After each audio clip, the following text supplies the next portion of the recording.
A single mother falls asleep on the subway, exhausted from a long day. Unknowingly, she's sitting next to a millionaire. When she wakes up, something unbelievable happens. Hello, viewer. Thanks for joining us. Leave a like and share your thoughts in the comments, along with the city you're watching from. Now let's continue with the story. Melissa Roberts adjusted the collar of her well-worn coat, trying to shield herself from the biting October wind as she stepped onto East 14th Street in Manhattan. It was nearly midnight, and the city lights reflected off puddles from a recent rain. She clutched her thin handbag close, its contents more precious to her than anything else she owned, a few crumpled dollar bills, the keys to a modest apartment in Brooklyn, and an eviction notice she had yet to face. Night after night, she juggled shifts at two different restaurants, Garden's Diner and Brown's Brunch Bar, never quite making enough to feel safe. She was 36 but felt older than her years. The lines under her eyes marked 1,000 worries, and she anxiously checked her phone to see if the babysitter, Rebecca, had sent any messages. 7-year-old Ivy was at home under Rebecca's care, fast asleep by now, if Melissa was lucky. The thought of her daughter waiting in a cramped apartment weighed on her. Ivy deserved better. Melissa often stayed awake, haunted by the fear that she was failing her only child. The subway entrance yawned ahead, and Melissa hurried down the steps. Her legs ached from a double shift, filled with endless coffee refills and plates of greasy eggs. But she pressed forward, scanning her Metro card and descending further into the humming station. The L train approached with a rush of air, its fluorescent-lit cars inviting her into the warmth. Once inside, she settled into a seat near the door, sighing in relief as she slipped off her coat. She glanced at her phone. No new messages from Rebecca. That was either good news or a sign the babysitter was too polite to keep pestering for her overdue payment. Melissa's cheeks burned at the memory of their last conversation, when she had to promise once again that she'd pay soon. She hated the feeling of owing people money, but every day brought a new stack of bills. Looking around, she noticed a man in a tailored suit seated to her left, quietly reading something on his phone. He had an air of calm about him, distinctly different from the usual late-night riders. Most passengers at this hour were dozing off or listening to music through oversized headphones. He, on the other hand, sat upright, eyes flicking across his screen with studied concentration. Melissa wondered fleetingly what his story could be, maybe a lawyer or an executive who worked late. Still, she was too tired to keep guessing. She leaned back, willing her mind to focus on Ivy.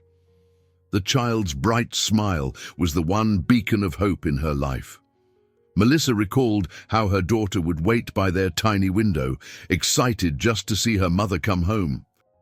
That pure devotion kept Melissa going through double shifts and mounting debts. It was for Ivy that Melissa put on a brave face each morning. The train lurched forward, rocking gently. Melissa closed her eyes, determined to stay awake at least until her stop in Brooklyn. Tomorrow would be another grueling round of serving tables, hustling for tips.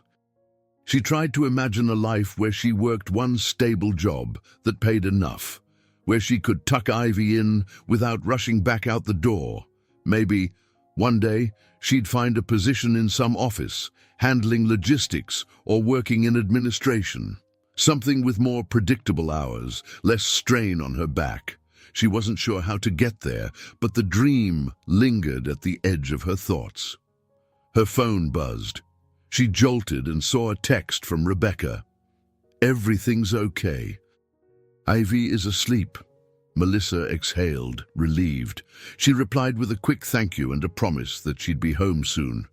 But as soon as she put her phone away, her exhaustion hit like a wave. The stale warmth of the train made it impossible to fight the heaviness in her eyelids.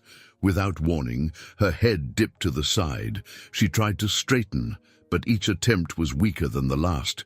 Sleep was winning. In the final haze, she felt her temple brush against something firm yet comforting.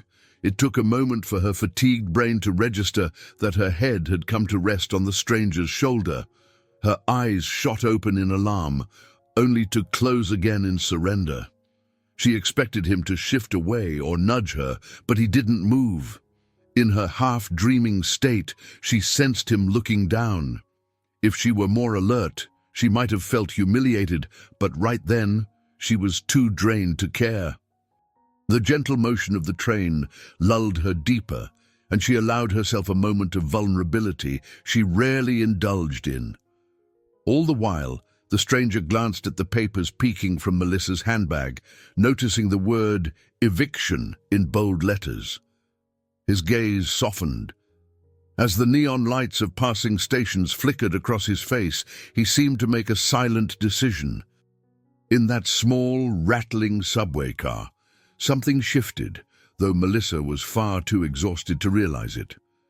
She fell asleep, missing her stop entirely, unaware that in just a few minutes, her life would take an unexpected turn.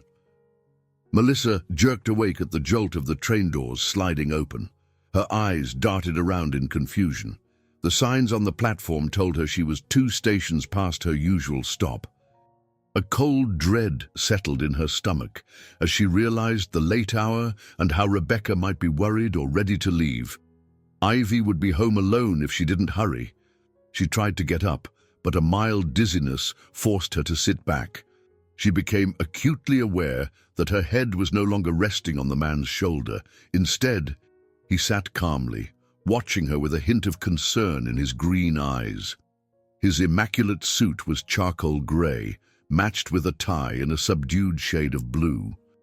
The first thought that crossed her mind was how out of place he seemed at this time of night on the L train. I'm so sorry, she stammered, straightening the messy bun at the back of her head.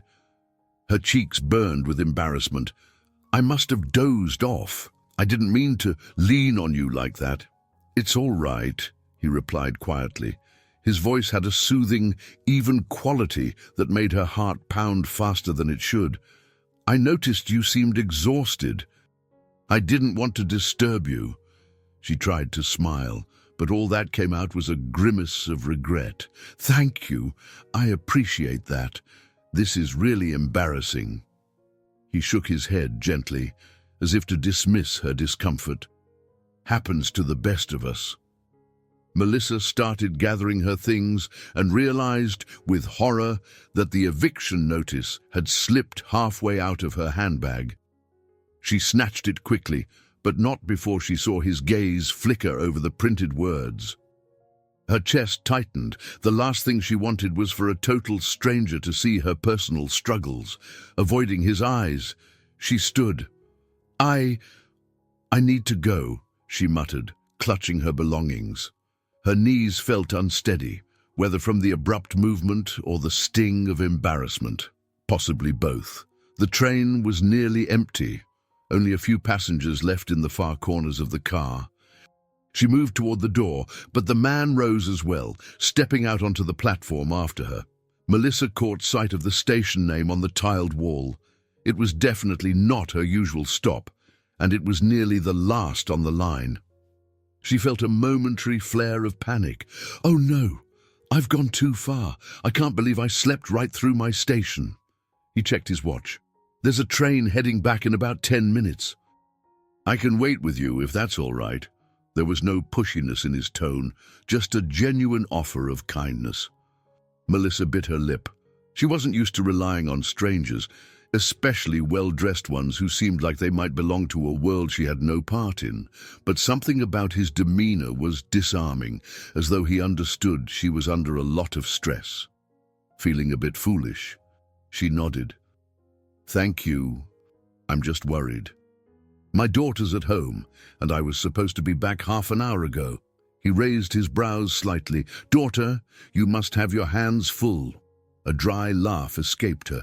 Full-time mom, part-time waitress at 2 different restaurants. So, yes, definitely. He gave a thoughtful nod but didn't say more, and she sensed he wasn't one to pry. They stood in an awkward silence for a moment on the deserted platform. Melissa looked around, noticing the flickering overhead lights, the peeling station ads, and the hum of far-off trains echoing through the tunnels. She pulled her coat tighter against the chilly draft. Out of the corner of her eye, she saw him glance again at the document in her hand. She quickly stuffed it into her bag. He must have read enough to know it wasn't good news. Feeling the need to change the subject, she offered a hesitant smile. "I'm Melissa, by the way." He returned the smile, a faint curve of his lips that softened his serious features. "Jeremy Cooper." She repeated his name under her breath, as if committing it to memory. There was something reassuring about it. "Thanks for waiting here with me." "No trouble at all. Just want to make sure you get back safely." A chime overhead announced the approaching train. Melissa felt relief wash over her, but she also couldn't shake the odd sensation that she'd just confided in someone she hardly knew, someone who had seen a glimpse of her personal crisis. And yet, he hadn't judged or pitied her aloud. He simply offered to keep her company until she could return home. As they boarded, he motioned for her to take a seat, then sat across the aisle. In the stark fluorescent light, she noticed the faint silver at his temples, the slight lines around his eyes, and a steady calm in his expression that hinted at a life very different from her own. She wondered if he was a lawyer, a banker, or maybe an executive. Either way, he was definitely someone with means, judging by the cut of his suit and the expensive watch on his wrist. Though she tried to gather her thoughts, all she could think about was Ivy waiting for her. She felt her phone vibrate and saw a text from Rebecca. "Is everything okay?" Melissa texted back that she'd explain when she got home. She dreaded the conversation, knowing full well the babysitter was frustrated by the late payments. But the bigger fear settling in her chest was that she might be out of a home entirely in a matter of weeks. Jeremy cast her a gentle smile as the doors slid shut and the train began its slow trek back. She clung to her seat, a silent prayer forming in her mind that she'd somehow find a way to keep a roof over her daughter's head. And in the midst of that troubled reflection, the stranger across the aisle remained a quiet, watchful presence. Something that both unsettled her and offered a glimmer of unexpected solace. Melissa hastened her pace through the dimly lit hallway of her apartment building, every footstep echoing off peeling wallpaper. She could almost sense Rebecca's anxiety. The babysitter, a soft-spoken woman in her late 50s, was perched on the edge of the faded couch, wearing her coat and clutching her purse tightly. Ivy, curled under a thin blanket, was fast asleep, her tiny form barely stirring at the sound of her mother's keys. "You're nearly an hour late," Rebecca whispered, rising from the couch. Concern laced her voice, but she tried to keep it gentle. "I tried calling." "Did something happen?" Melissa sighed, dropping her bag onto a small table by the door. "I missed my station, fell asleep on the train." She pinched the bridge of her nose in frustration. "I'm so sorry. I know you have your own family to get home to." Rebecca just nodded, clearly torn between sympathy and her own exhaustion. "I do, but I understand. You work so hard. Still, I need to talk to you about payment." Her voice trembled slightly. "I hate bringing it up again." Melissa felt a sting of shame. She had no good news on that front, not yet. "I know. I promise I'm trying," she murmured, glancing toward the table where she'd piled overdue bills. "Give me just a couple more days. I got some extra tips this week, and I'll get them to you." Rebecca studied her for a moment, then nodded. "All right. But please, don't make me wait too long. I've got my own expenses to worry about." After the babysitter left, Melissa turned her attention to Ivy, brushing a stray curl from the girl's forehead. She could almost feel the weight of the eviction notice inside her bag. Half a dozen times that night, she'd been tempted to tear it up, as though that simple act could banish reality. But she knew the rent wouldn't vanish just because she wished it. She carefully lifted Ivy and carried her to the small bedroom. The flickering light from a street lamp illuminated the chipped paint on the walls. She tucked her daughter in, feeling a pang of guilt for the modest conditions they lived in. It was all she could afford on 2 waitress jobs.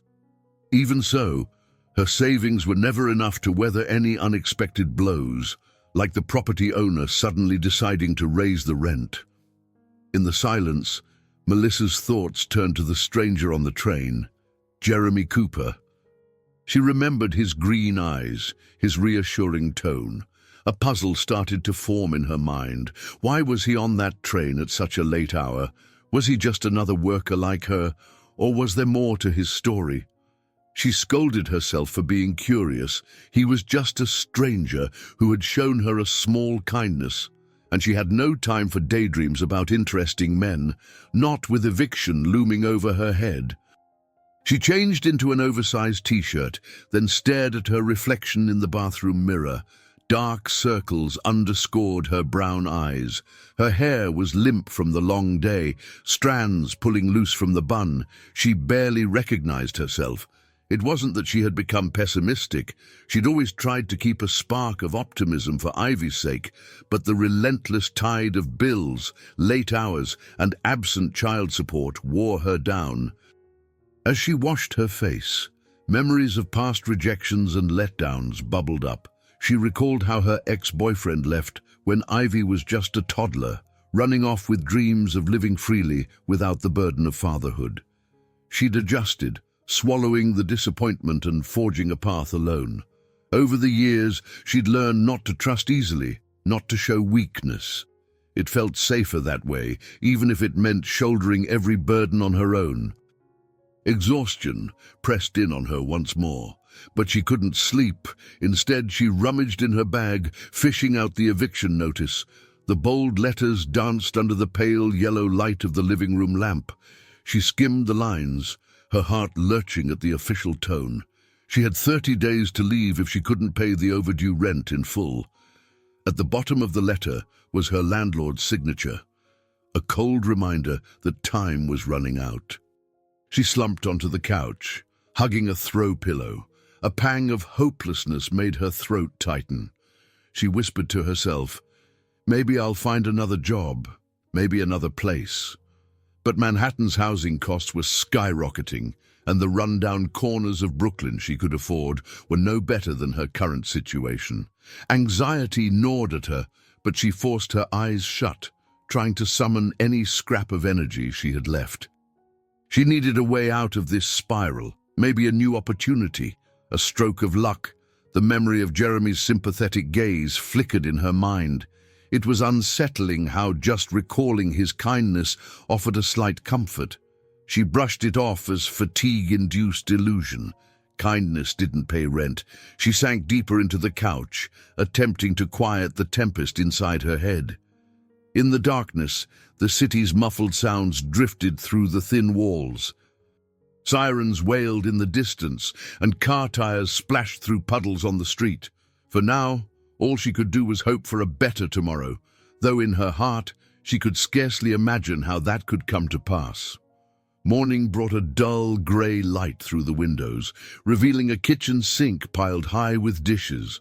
Melissa rubbed the sleep from her eyes, yawning as she noticed Ivy already awake, perched at the small table with a bowl of cereal. The child's dark hair was tousled, and she wore an oversized pink t-shirt that read, "Dream Big." Ivy beamed at her mother. "Morning, Mom. I poured my own cereal. There wasn't much milk, though." Melissa ruffled her daughter's hair affectionately. "I'll pick some up later," she said, hiding the uneasy feeling that money for groceries was especially tight this week. "Thank you for being so grown up." Ivy giggled, proud of herself. She didn't need to know the full extent of their financial troubles. Melissa held back from talking about the eviction notice and the near-constant juggling of bills. She just wanted Ivy to feel safe, even if it meant carrying the burden alone. After a quick shower, Melissa stepped out in her waitress uniform, a plain black skirt and a white button-down shirt. She'd snag a coat on her way out.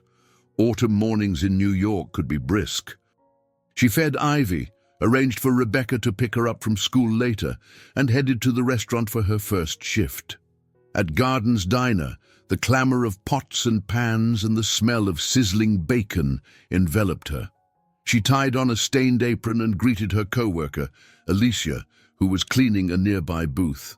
Alicia was in her early 30s, always wearing colorful bandanas to keep her curly hair in place. She gave Melissa a sympathetic nod. "You look beat," Alicia said, wiping her hands on a rag. "Everything okay?" Melissa forced a small smile. "Same old story, just a mountain of bills. You know how it is." Alicia's face softened. "I hear you, but I heard something interesting you might want to know about. There's a new delivery startup looking to hire people with hands-on experience in the food industry. One of our customers left a flyer here yesterday." Melissa paused mid-step, setting down the coffee pot she was about to carry to a table. "A startup? What do they do?" Alicia shrugged lightly. "Something about sustainable delivery. They want folks who understand routes in the city, timing, that kind of thing. It's not just about carrying boxes, it's more strategic." Or so the flyer said. A spark of curiosity lit in Melissa's chest, mingling with caution. She wasn't sure she had the energy to chase another job prospect, but the possibility of stable work, or at least better pay, was tempting. "Do you still have the flyer?" she asked softly, glancing around to make sure the diner's manager, Mr. Thompson, wasn't listening. Alicia pulled it out from behind the counter and handed it over. The paper was crumpled, but the words were clear. "Cooper Sustainable Deliveries seeks driven individuals with real-world experience in restaurant logistics and customer service." There was a contact number and an office address in Manhattan's Lower East Side. Before Melissa could read further, Mr. Thompson barked from the kitchen. "Melissa, table 4's been waiting on coffee." "Coming," she replied, slipping the flyer into her apron pocket. The sudden tension of hope and uncertainty made her heart pound. Another job might be a lifeline, but what if it turned out to be just another dead end? Throughout her shift, she found her mind drifting back to the flyer. Each time, she reminded herself of her mounting debts and the eviction. She couldn't afford to be picky or scared of change, yet something inside her hesitated, the same internal voice that had kept her from taking risks in the past. She'd been disappointed too many times. Leaning on hopes that never materialized was dangerous. By the time the lunch rush ended, she was aching from carrying heavy trays and flashing practice smiles at hurried customers.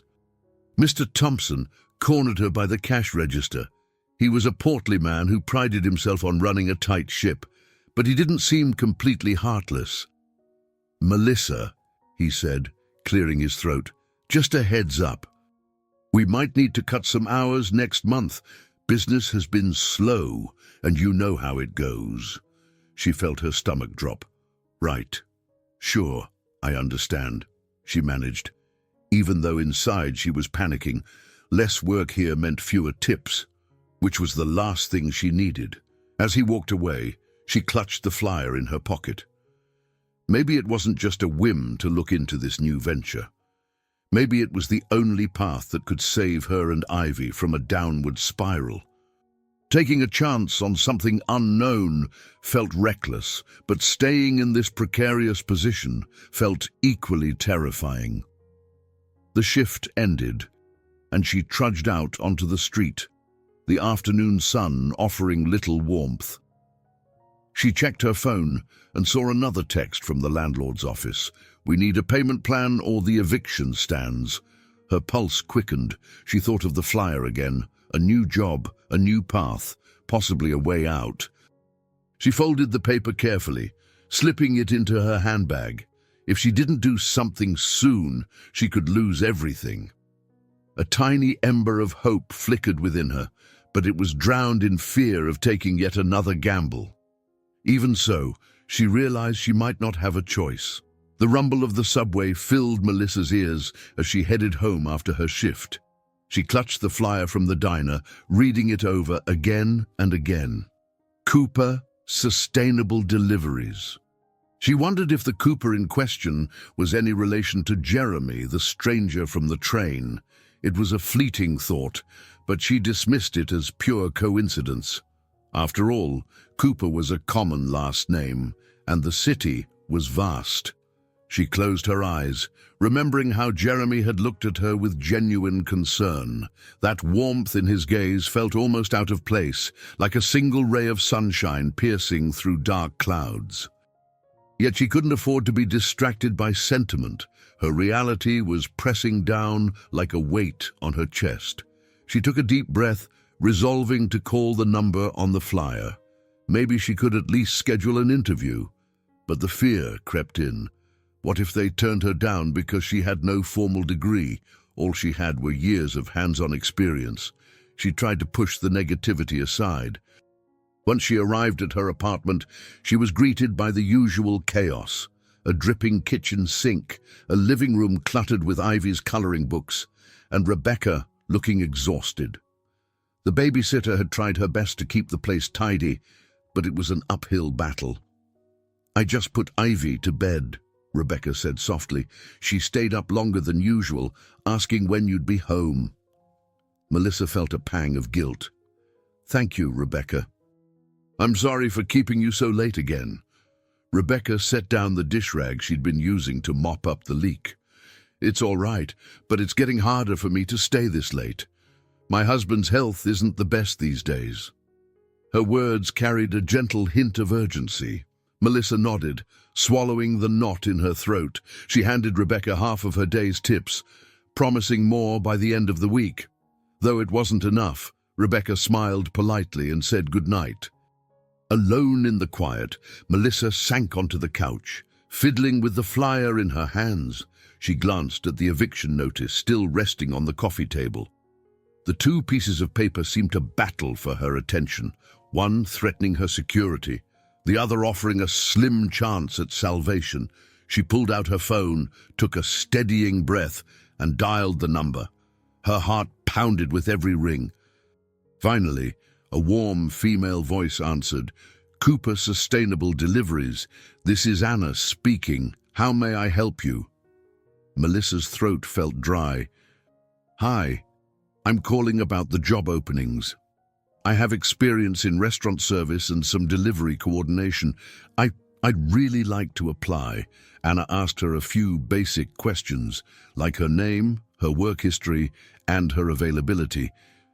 As Melissa spoke, she found herself growing more confident, explaining how she often had to manage pickup schedules for the restaurants, coordinate takeout orders, and handle customer complaints.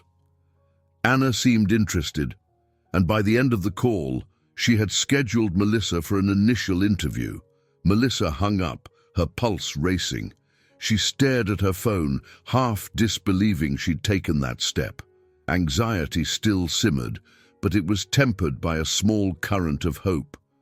If this job panned out, she might earn more and possibly get out of her current financial jam. Maybe she could keep her apartment or find somewhere better for Ivy. That night, she slept fitfully, tossing and turning as scenarios played out in her mind. She dreamed of an office full of bustling people who welcomed her with open arms, then turned into a nightmare of being laughed at for having no formal education. She woke with a start, heart pounding, and realized it was nearly dawn.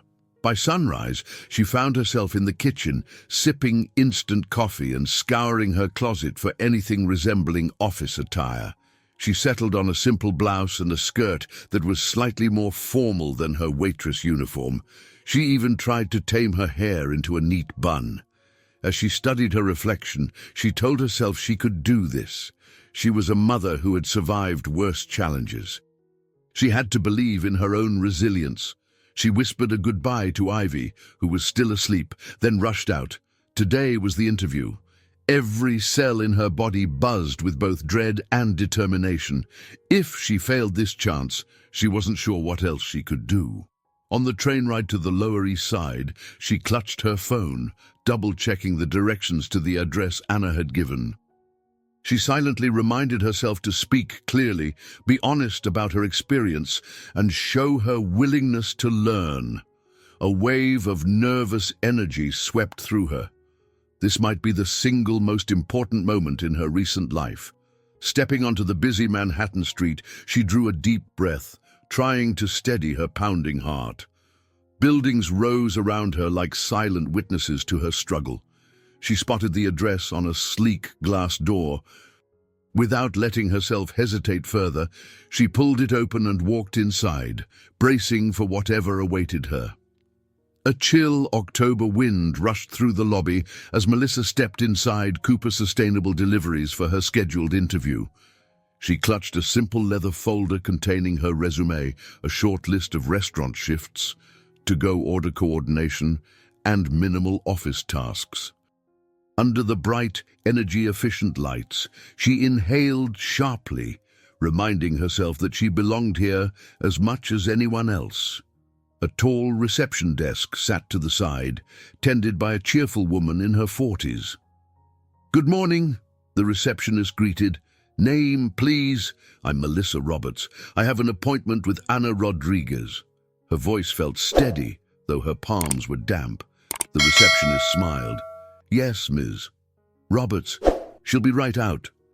"You can have a seat."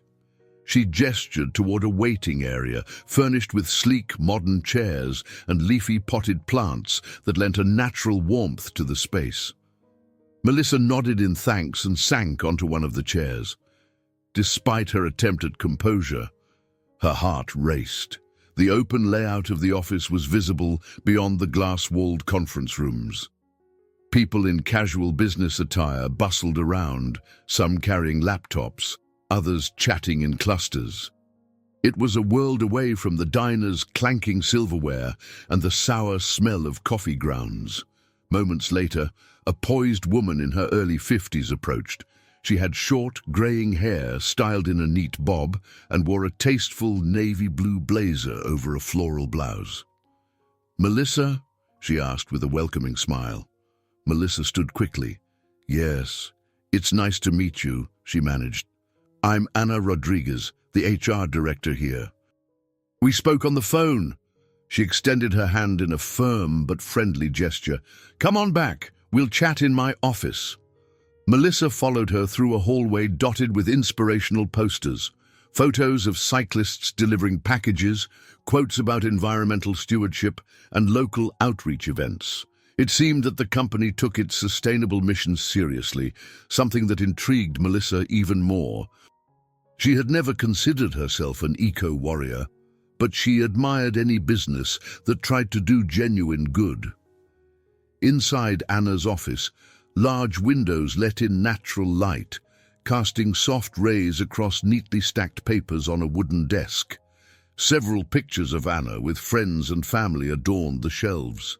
Melissa noticed Anna smiling in a photo beside a man with kind green eyes. She froze for a second. He looked very much like Jeremy Cooper, the man from the train.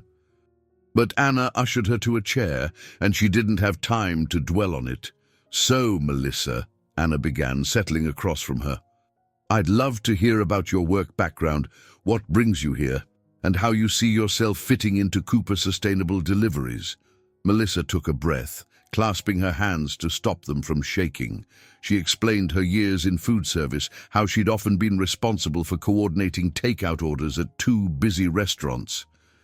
It might not sound high profile, but she juggled scheduling, mapped out delivery routes for drivers, and handled customer complaints.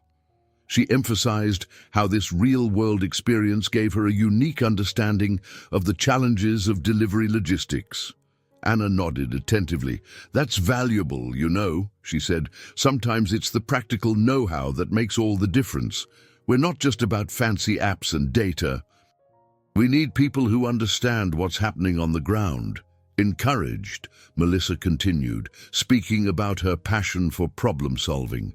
She admitted that she didn't have a college degree, but quickly added that she was a fast learner. Anna maintained eye contact, offering an occasional approving smile. There was no condescension, no sign of judgment for Melissa's limited academic credentials. After taking notes, Anna leaned forward. You mentioned on the phone that you're a single parent. Melissa stiffened, worried it might count against her. Yes, I have a 7-year-old daughter, Ivy. She's my world, and also my motivation to find better opportunities. Anna gave a gentle nod. I was a single mother, too, for many years. My daughter is grown now, but I remember the balancing act all too well. She offered a compassionate look. We try to accommodate schedules here when possible. We're big on employee well-being. Relief flooded Melissa. She could feel the tension melting from her shoulders. That means a lot. I'm used to places where they don't exactly prioritize flexibility. Anna chuckled wryly. I've worked in those places. It's draining. She glanced at the clock, then stood. I'd like to introduce you to a colleague of mine before we proceed further. He's actually in charge of evaluating new team members for logistics. It's not a formal interview with him, more of a quick hello. Of course, Melissa answered, rising with her folder clutched to her side. They walked through a corridor lined with glass-walled offices. Melissa thought she might catch sight of the man from the photo, the possible Jeremy Cooper, but each face that drifted by was unfamiliar. Eventually, Anna stopped at a door marked Logistics Supervisor and knocked lightly. A voice from inside answered, Come in. The man behind the desk was in his mid-30s, with a lean frame and a friendly grin. Martin, this is Melissa. She's a strong candidate for the new coordinator position. Thought you two should chat. Martin swiveled in his chair, regarding Melissa with curiosity. Hey there, he greeted in a casual tone. Mind if I ask you a few questions about route planning? While Anna stepped outside to take a quick phone call, Martin grilled Melissa on typical delivery windows, dealing with traffic congestion, and how she might handle unpredictable variables like weather or driver absences. Much to her own surprise, she answered with confidence, pulling from her practical experiences in the bustling Manhattan restaurant scene. By the end, Martin seemed impressed. That's great, he said, tapping his pen on the desk. We need people who understand that real life doesn't always follow the spreadsheet. Anna re-entered, smiling. I see you two are hitting it off. Martin, thanks for taking a few minutes. Any time, he replied, standing to shake Melissa's hand. Welcome aboard, hopefully. Melissa left his office feeling a sense of possibility stirring inside her. She'd come expecting a stressful interrogation, but instead, she found an environment that valued what she had to offer. She still didn't fully comprehend the company's structure or how high a position she could realistically aim for. But a flicker of excitement replaced her usual dread. Anna led her back to the reception area, explaining that she'd be in touch soon. Melissa thanked her warmly, her voice trembling with gratitude.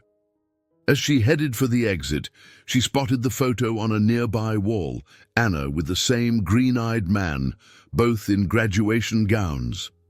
The plaque read, Anna Rodriguez and Jeremy Cooper, Stanford class of 2004. Melissa's heart jolted. It had to be the same Jeremy she'd met on the subway. Her mind swirled with questions, but Anna was already bidding her goodbye. Clutching her folder, Melissa stepped out onto the busy sidewalk, the city's noise rising to meet her. She hardly noticed the passing cars and pedestrians. If the founder or co-founder of this company was the stranger who'd witnessed her exhaustion on that late-night train, what did that mean for her future here? Yet she felt no immediate dread. Instead, she felt a stirring of optimism mixed with a tinge of curiosity. A guiding hand, indeed, seemed to be at work in her life, though she had no idea where it might lead. The email from Anna arrived just 2 days later, much sooner than Melissa anticipated. It offered her a position in the logistics team, an entry-level coordinator role with potential for rapid growth if she proved herself. Melissa could hardly believe it. The salary wasn't extravagant, but it was significantly more stable than her current juggling act at 2 diners. Moreover, the job came with benefits, something she'd lacked for years.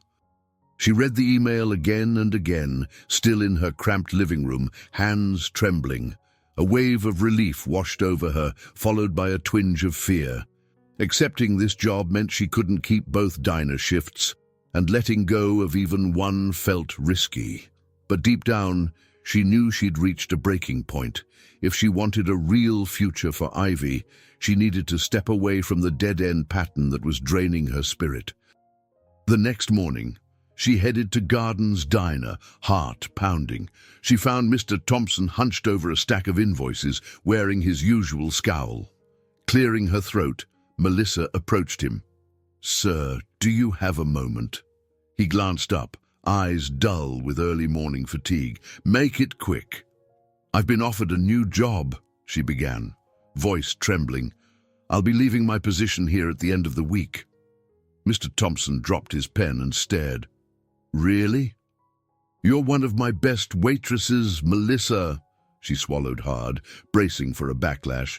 "I appreciate the time I've spent here, I really do, but I need something more stable, with a future." He rubbed his temples. "Well, I can't say I'm thrilled, but I get it.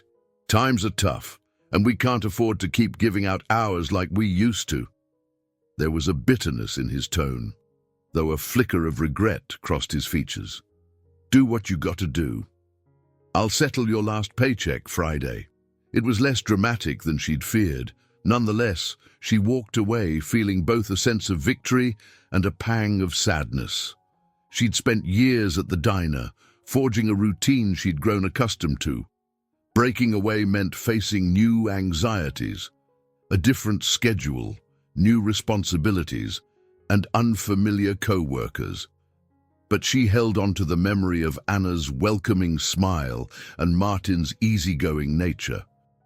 Maybe for once, she was heading into a workplace that wouldn't grind her down. Over the next few days, she arranged for Ivy's after-school care more carefully, ensuring Rebecca wouldn't be stuck waiting until late into the night. Melissa even considered the possibility that, with a better income, she might not need Rebecca every single evening. It felt surreal to think she could spend actual quality time with her daughter without collapsing from exhaustion. On her final shift at Garden's diner, Alicia cornered Melissa by the coffee station. "So, you're really doing it, huh?" Alicia's tone was a mixture of excitement and envy. Melissa nodded, passing a mug to a customer. "I start next Monday. I'm nervous, but it's a good chance." Alicia smiled wistfully. "I'm happy for you. Maybe I'll do something like that someday." She pressed a small, folded note into Melissa's hand. "My number. Don't be a stranger, okay?" Melissa pocketed the note, touched by her co-worker's kindness. "I won't. Thank you for pointing me to that flyer. It changed everything." As the clock neared the end of her shift, she served her last table, a mother with two rowdy boys. Her eyes lingered on them, reminded of her own child. When the mother left a small tip, apologizing for the messy table, Melissa smiled and said it was no trouble. Part of her understood the exhaustion in that woman's eyes all too well. When she clocked out, Mr. Thompson handed her a small envelope. Inside was her paycheck, plus a modest bonus.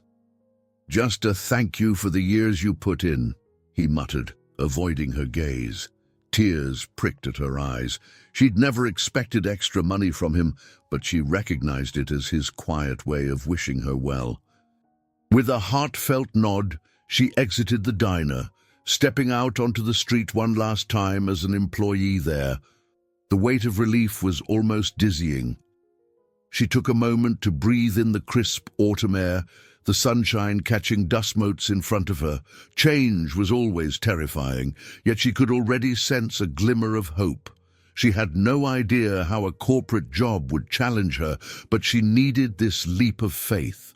That evening, she told Ivy about the new job. The child squealed in excitement, hugging her mother tight. "Does that mean we can maybe buy a new bike sometime?" Ivy asked with wide, hopeful eyes. Melissa laughed softly. "We'll see, sweetie. One thing at a time." For the first time in a long while, Melissa felt like she was standing on the threshold of something better. She still had the eviction notice to contend with, but maybe now she had a fighting chance to save their home or find a better one. With that faint optimism pulsing through her, she made dinner and settled in with Ivy for the night, thoughts drifting toward Monday morning and the unknown path ahead. Monday dawned with a clear sky, a rarity in the midst of New York's unpredictable autumn. Melissa hurried out the door, her heart in her throat. She wore a modest blouse and black slacks she'd managed to buy on sale over the weekend, determined to look professional. AV was at school, unaware of her mother's butterflies, excited only by the promise of an after-school park trip if Melissa got home on time. Arriving at the Cooper Sustainable Deliveries office, Melissa immediately noticed a contrast to the hurried, tense environment of a restaurant. The lobby was calm, though bustling with employees greeting each other as they came in. A young man with a messenger bag flipped through a digital schedule on his tablet, while an older woman in glasses chatted with a co-worker about a project. Plants and modern decor gave the space a purposeful, eco-conscious vibe. She made her way to the reception area, where the same receptionist from before greeted her warmly. "Welcome, Mrs. Roberts. Anna is expecting you. Let me just show you to the orientation room." Following the receptionist, Melissa entered a medium-sized conference room with glass walls. 2 other new hires were already seated around a large wooden table. One was a lean young man named Kevin, fresh out of college, his eyes shining with excitement. The other was Cheryl, a mother in her mid-40s, who offered a friendly smile when Melissa introduced herself. Cheryl confided she'd worked in bookkeeping for small bakeries and was looking for a stable position with benefits. Shortly thereafter, Anna appeared, beaming like a proud mentor. "Good morning, everyone. I'm happy to have you join our team. Today, we'll cover company culture, sustainability goals, and how each department works. Then, Martin will explain the logistics side in more detail." Melissa settled into her chair, pen in hand, absorbing every word. Anna outlined the core mission of CSD, to create an eco-friendly delivery service that minimized carbon emissions by employing electric bikes, hybrid vans, and careful route planning. The company also partnered with local non-profits to deliver goods to underserved communities. As Anna spoke, Melissa felt an unexpected swell of pride. She was part of something that mattered, a venture aiming not just for profit, but also for social impact. Her mind flicked briefly to Jeremy Cooper, whom she still hadn't seen in person since that night on the train. She wondered where he was in this large operation, if he was truly the founder or one of many executives. The orientation session ended with a quick coffee break. Cheryl approached Melissa, balancing a paper cup in hand. "So, you're a single mom, too?" she asked, her tone empathetic. Melissa nodded. "Yeah, my daughter's 7. Balancing everything can be challenging." Cheryl's face lit with understanding. "My daughter just finished college, but I remember how tough it was doing it all alone. I think you'll like it here. Anna told me the company is family-friendly." They chatted about schedules and childcare, while Kevin chimed in, excited about the innovative software the company used for route optimization. Melissa smiled, finding his enthusiasm contagious, even if she felt slightly out of her depth when they mentioned algorithms and coding. Still, the environment felt supportive in a way she'd rarely experienced. After the break, Martin took center stage, guiding them through a series of slides that showed routes across Manhattan, Brooklyn, and Queens. "We're all about reducing unnecessary trips," he explained, pointing to color-coded maps on the screen. "Real-time data helps us adjust deliveries on the fly, and that's where your practical know-how kicks in, Melissa. You've been juggling routes in your own way at the restaurants, right?" She nodded, recalling the chaos of handling multiple to-go orders while ensuring none arrived late. Yes, but nothing as high-tech as this. Martin smiled. You'll catch on fast. We need people who can think on their feet. Sometimes, software doesn't account for real-life surprises like a sudden street closure or an event that causes a traffic jam. That's where human insight is invaluable. Melissa felt a spark of confidence. She had spent years dealing with the unexpected, angry customers, broken ovens, severe weather, staff shortages. Adapting to hiccups was second nature. Perhaps she'd been training for this job all along without realizing it. By the end of the day, she was assigned a small cubicle near Martin's office, complete with a computer and a minimalistic set of office supplies. It felt like a world away from the clamor of the diner, but in a good way. Cheryl gave her a parting wave, and Kevin promised to help if she got stuck with the new software. Exiting the building, Melissa squinted against the afternoon sun. She felt a flicker of satisfaction, tinged with apprehension. So much to learn, but at least there was a safety net of helpful colleagues. This realm of organized conference rooms, data spreadsheets, and sustainability goals was new and somewhat intimidating. Yet she sensed she had made the right decision by crossing into this unfamiliar territory. She caught herself smiling on the subway ride home, thinking of Ivy's face when she told her all about her first day. There was a lightness in her chest she couldn't recall feeling in a long time. Maybe she was allowed to hope, after all. The fluorescent hum of the office became Melissa's new backdrop. Instead of barking orders and clattering dishes, she now navigated spreadsheets that tracked deliveries in real time. Her days began with a strong cup of coffee at her cubicle, followed by quick syncs with Martin or Cheryl to discuss the day's schedule. Every so often, Kevin would pop by, eager to share tips on how to manipulate the routing software more efficiently. Though the environment was far more comfortable than her previous jobs, Melissa struggled at first.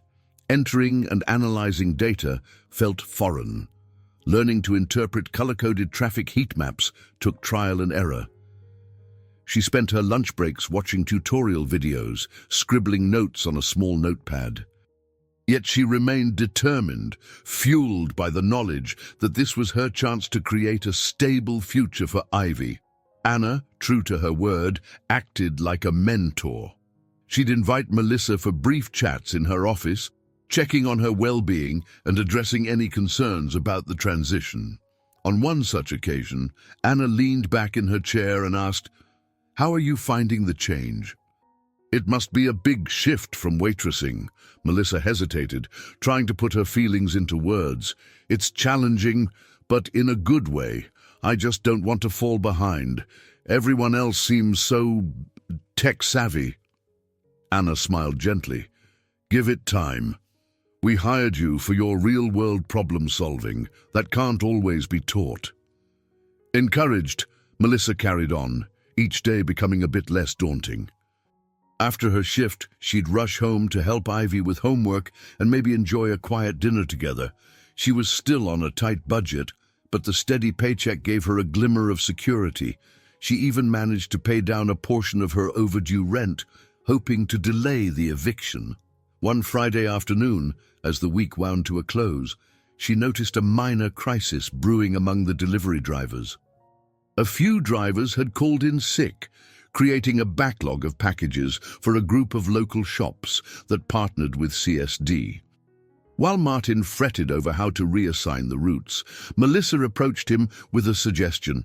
"You should stagger the remaining drivers and shuffle drop-off times," she proposed, showing him a rough plan on her screen. "If we prioritize these shops first, we can handle the farthest delivery zones after, since they typically have less traffic in the late afternoon." Martin rubbed his chin thoughtfully, studying the plan. "This is good. You drew this up on the fly." Melissa shrugged. "It's just something I learned balancing dinner rush orders back at the restaurant. We used to run into the same problem if people called in sick. he grinned. Let's implement it.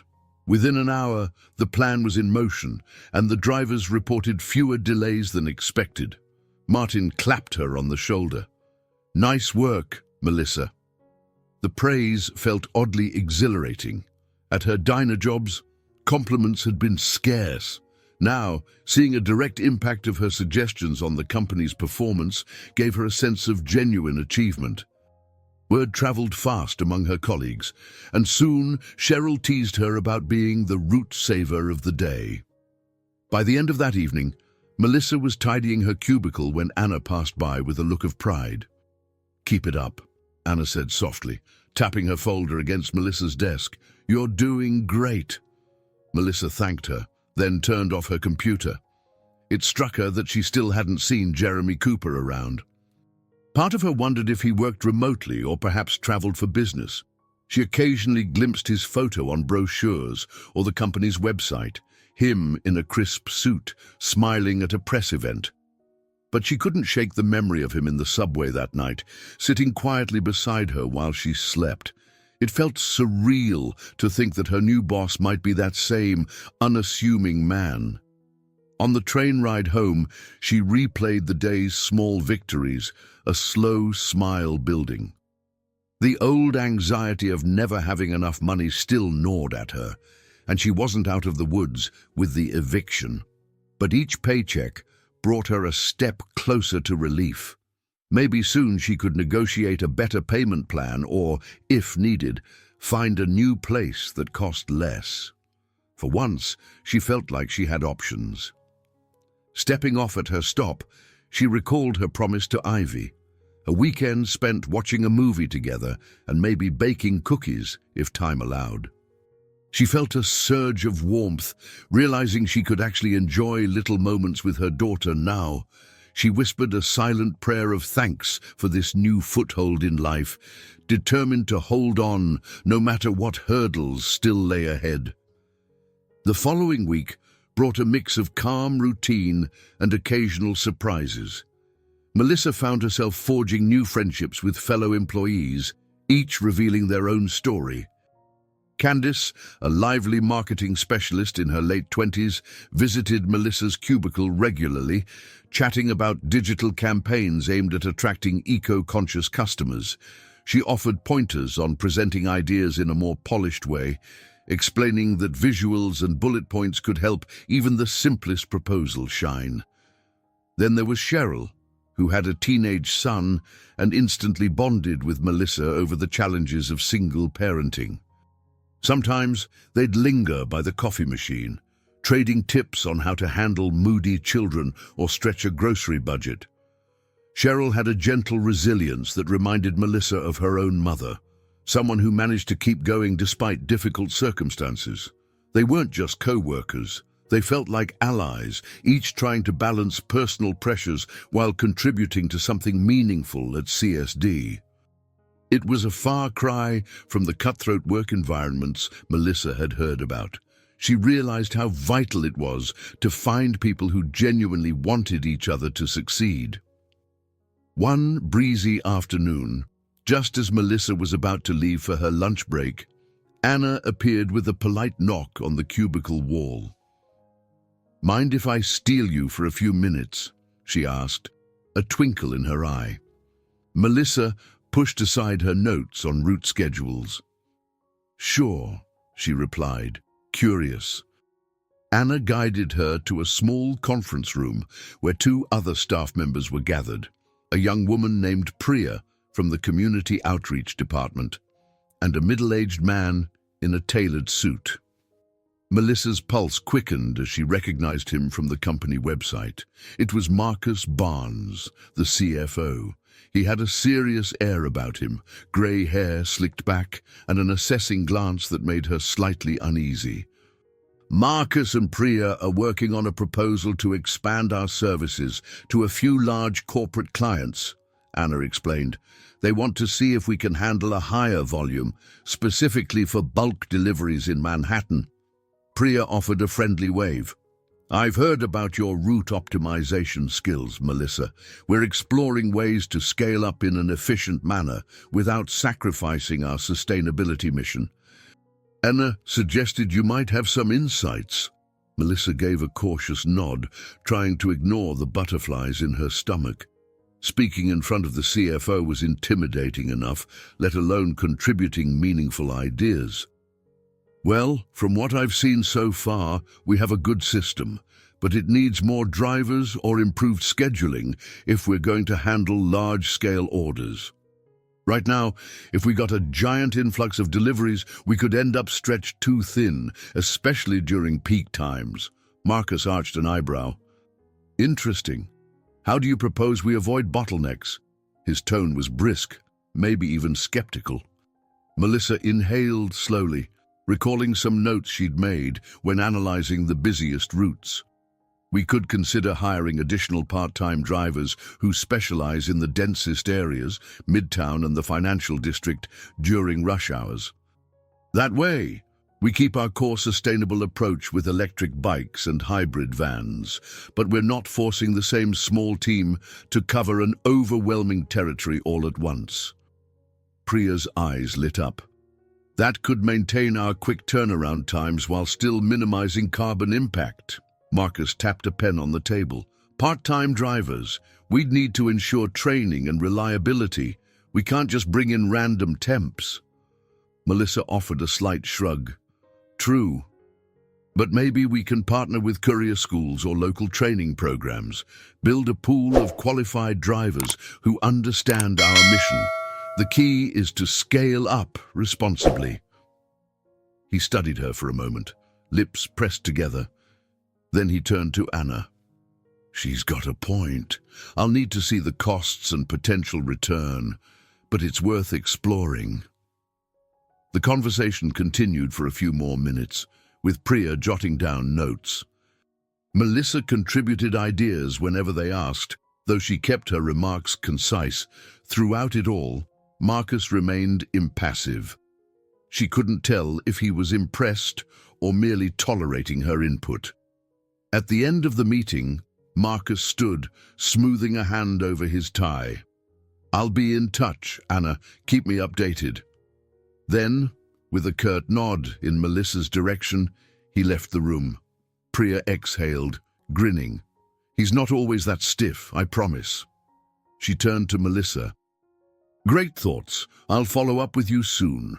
When they were gone, Anna clapped Melissa lightly on the shoulder. Way to hold your own in there. Not everyone stands up to Marcus Barnes so calmly. I was anything but calm, Melissa admitted with a shaky laugh, but thank you for bringing me in. Don't underestimate yourself, Anna replied gently. Marcus might seem intimidating, but he appreciates competence. Just keep doing what you're doing. Melissa left the conference room feeling both exhilarated and drained. It was her first taste of corporate politics, balancing a business's expansion goals with the company's ethical mission. She never imagined she'd find herself brainstorming with a CFO about staffing models, yet here she was, offering solutions without a formal education in the field. Her life was changing in ways she couldn't have predicted just weeks ago. On her way back to her desk, she passed by Candace, who quirked a brow. Saw you in the conference room with Marcus. Yikes, talk about trial by fire. Melissa gave a nervous smile. Let's just say I'm glad I survived. She settled into her chair, her mind buzzing with the implications of the conversation. She still didn't know how far she wanted to climb this corporate ladder, but it felt good to be taken seriously for once. And it struck her that having allies like Anna, Priya, and even the more distant Marcus might help her navigate these unfamiliar waters. She adjusted a photo of Ivy on her desk, feeling grateful for the quiet confidence that was building inside her day by day. Late one evening, just as Melissa was about to log off and head home, a hush fell over the office. Martin emerged from his office, looking tense, his phone glued to his ear. Through the transparent walls of the conference room, Anna and Marcus appeared in deep discussion, their expressions troubled. Curiosity gnawed at Melissa, but she told herself it was probably just another financial hurdle or technical glitch. Just as she was shutting down her computer, Martin signaled her over. "Hey, got a minute?" She tucked her bag under her arm. "Sure, what's going on?" He lowered his voice, glancing around. "We've got a serious situation. One of our major delivery partners is threatening to pull out unless we handle a sudden influx of orders they claim we're not equipped to manage. They say we're too small scale. This could be a big hit to our reputation if they walk." A prickle of alarm traveled up Melissa's spine. "Is there any way to accommodate them?" Martin let out a weary sigh. "They need us to prove we can handle double the deliveries for the next 2 weeks. No mistakes, no delays. If we can't, they'll switch to a larger competitor." Melissa chewed on her lip, thoughts whirling. Cooper's sustainable deliveries prided itself on being thorough, but doubling capacity overnight was daunting. "What's the plan so far?" "We're trying to schedule more drivers. Some staff are working late to tweak software constraints. I was hoping you could review the route assignments once we finalize them." "You're good at spotting real-life snags." This was a significant responsibility. If she messed up, it could cost CSD a vital client. Yet, she couldn't turn away from the challenge. She nodded. "I'll stay and help." They rushed to the main conference room, where Anna, Marcus, and a few other department heads were gathered around a projector screen. The mood was tense, phones buzzed, and laptops were open with spreadsheets, route simulations, and urgent email threads. Melissa slipped into a seat next to Anna, who managed a faint smile. "Thanks for volunteering," Anna whispered. "We need all hands on deck." Hours passed in a blur of frantic calculations. Melissa focused on inputting realistic buffer times between deliveries, accounting for Manhattan traffic peaks. She proposed grouping certain deliveries by neighborhood rather than by time slot to reduce unnecessary travel. At one point, she realized the software's default setting didn't account for holiday parades that would close off multiple streets. She inserted that data manually, shaking her head at how quickly a route plan could implode if they overlooked a single event. Marcus, leaning over her shoulder, asked brisk questions. Despite his demanding demeanor, he seemed genuinely interested in her input. Whenever she explained a logistical challenge based on her waitress experience, he would nod in thoughtful silence. Though he rarely praised openly, Melissa sensed a grudging respect in his gaze. By midnight, they had a tentative blueprint for managing the increased workload. Anna yawned, fighting exhaustion, but clapped Melissa's shoulder. "Let's hope this holds up in the real world." Martin walked Melissa to the elevator, both of them bleary-eyed. "You did good," he said quietly. "No guarantee the client will be satisfied, but we stand a fighting chance now." Melissa mustered a tired smile. "I'm just hoping we don't collapse by day 3. He chuckled dryly. "That's the spirit." Stepping out into the cool night air, Melissa realized her phone had multiple missed calls from Rebecca. Panic gripped her. She dialed back immediately, apologizing profusely. Rebecca's voice crackled on the other end, heavy with concern and a hint of frustration, but she reassured Melissa that Ivy was asleep and safe. Melissa promised a little extra in next week's payment, feeling a stab of guilt that she was still behind on her babysitter's fees. Hanging up, she thought about the delicate balance she was trying to maintain, chasing success at her new job while caring for Ivy and trying to stave off eviction. Yet despite the chaos, she felt more alive than she had in years. She had a real stake in something, a team that counted on her input and the possibility of forging a better life. As she made her way to the subway, she reminded herself that no journey worth taking came without risks. She only hoped that when the dust settled, CSD would keep their major client, and she'd be one step closer to providing the security Ivy deserved. But that outcome was far from guaranteed, and the days ahead would put Melissa to the test like never before. Monday morning arrived with a swirl of chaos at Cooper Sustainable Deliveries. The plan devised by Melissa, Martin, and the rest of the late-night team was now being tested in the real world, and it was already pushing everyone's limits. Melissa hurried into the office, balancing a coffee cup and a pastry bag she'd picked up on the way. She felt the undercurrent of tension in the air even before she reached her desk. Martin stood by the operations board, which displayed color-coded maps and columns of delivery routes. His brow was furrowed as he updated the day's tasks. "We've got 3 drivers out sick," he announced to anyone who would listen. "I need immediate backups." Cheryl, juggling spreadsheets in a corner, looked over.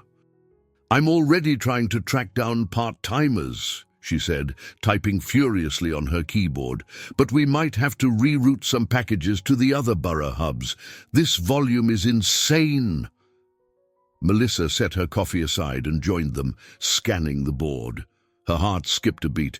The client they were trying to impress was dumping nearly twice as many parcels as predicted. Traffic updates glowed red across Midtown. She recalled the hours they had spent perfecting the route schedules, but none of that mattered if they couldn't fill every driver slot. She took a breath. "Let me check the backup driver roster. I might have a few phone numbers from that orientation we discussed." She hurried to her computer, searching for the list of qualified temps. While she typed, messages kept popping up, alerts about missing drivers, weather updates predicting afternoon showers, and stressed-out emails from the client's dispatch manager. Nearby, Candice from marketing hovered, chewing her lip. "I've been fielding calls from the client's PR department. They want to showcase our partnership on social media, but we can't do that if we're behind schedule. How are we looking?" Melissa forced a confident tone she didn't entirely feel. "We'll manage. Maybe hold off on any big announcements until we're sure we can deliver on time." Candice nodded, slipping away to handle her side of the growing storm. Melissa exhaled and resumed her frantic data entry. It felt as though the entire office was working on borrowed energy. Even Anna's usual calm had frayed around the edges as she fielded phone call after phone call, trying to reassure the client that everything was under control.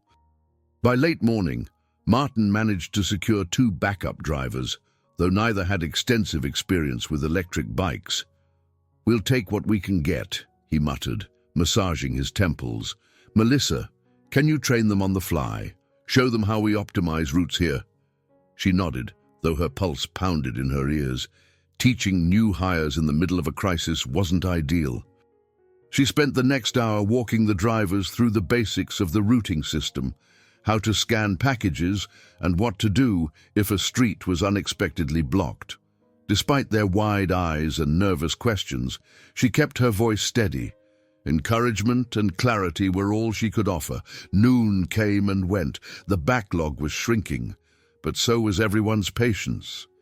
Melissa grabbed her phone to update the client's dispatch manager, letting them know they were still on track for the main deliveries. Her heart sank at the manager's irritated tone, yet she stuck to professional courtesy. When she hung up, she realized her hands were shaking. Anna materialized at her desk. "You holding up?" she asked, concern etched in her features. Melissa offered a weary smile. "Barely, but yes, I'll be fine." Anna gave a supportive nod. "I spoke to Marcus. He wants a status report soon. I'll see if I can stall him a bit." Then she leaned in, dropping her voice. "We knew this would be intense, but we need to remember why we're doing it. The big client might open doors for better funding, or they might walk. Let's do our best." Melissa watched Anna hurry away, her stomach in knots. This felt like a battle on multiple fronts. managing staff, satisfying a demanding client, and upholding the sustainability promises that defined the company. She also suspected that if it all went wrong, heads would roll, starting with Martin and trickling down. She, as a newcomer and key figure in the route planning, would be an easy scapegoat. Swallowing her nerves, she refocused on the screen.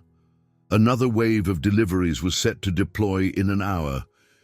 She quickly rerouted packages that overlapped too heavily in the same neighborhoods.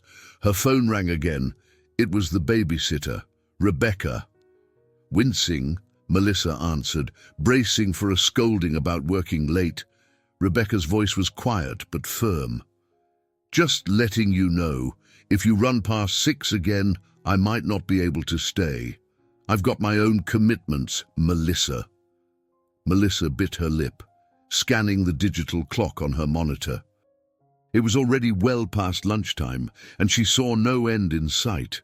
"I understand, Rebecca. I'll keep you posted. Thank you." She hung up, feeling a pang of guilt and fear. Ivy needed her, yet the office demanded every ounce of her focus. Torn between responsibilities, she pressed on, determined not to crumble. As afternoon stretched into evening, the last batch of outgoing deliveries was handed off to newly prepped drivers. The storm of tasks didn't disappear, but it eased enough for Melissa to breathe. Leaning back in her chair, she massaged the tense muscles in her neck and exchanged a glance with Martin. They both looked exhausted, but there was a shared sense of relief flickering in his eyes. They had survived the first day of this massive test, but there were many more to come. And though the clock raced mercilessly, Melissa clung to the hope that each hard-won adjustment, each rerouted delivery, inched them closer to proving they could handle this contract together. The next few days were a blur of early mornings and late nights. The crisis with the big client continued, each day presenting new hurdles to overcome.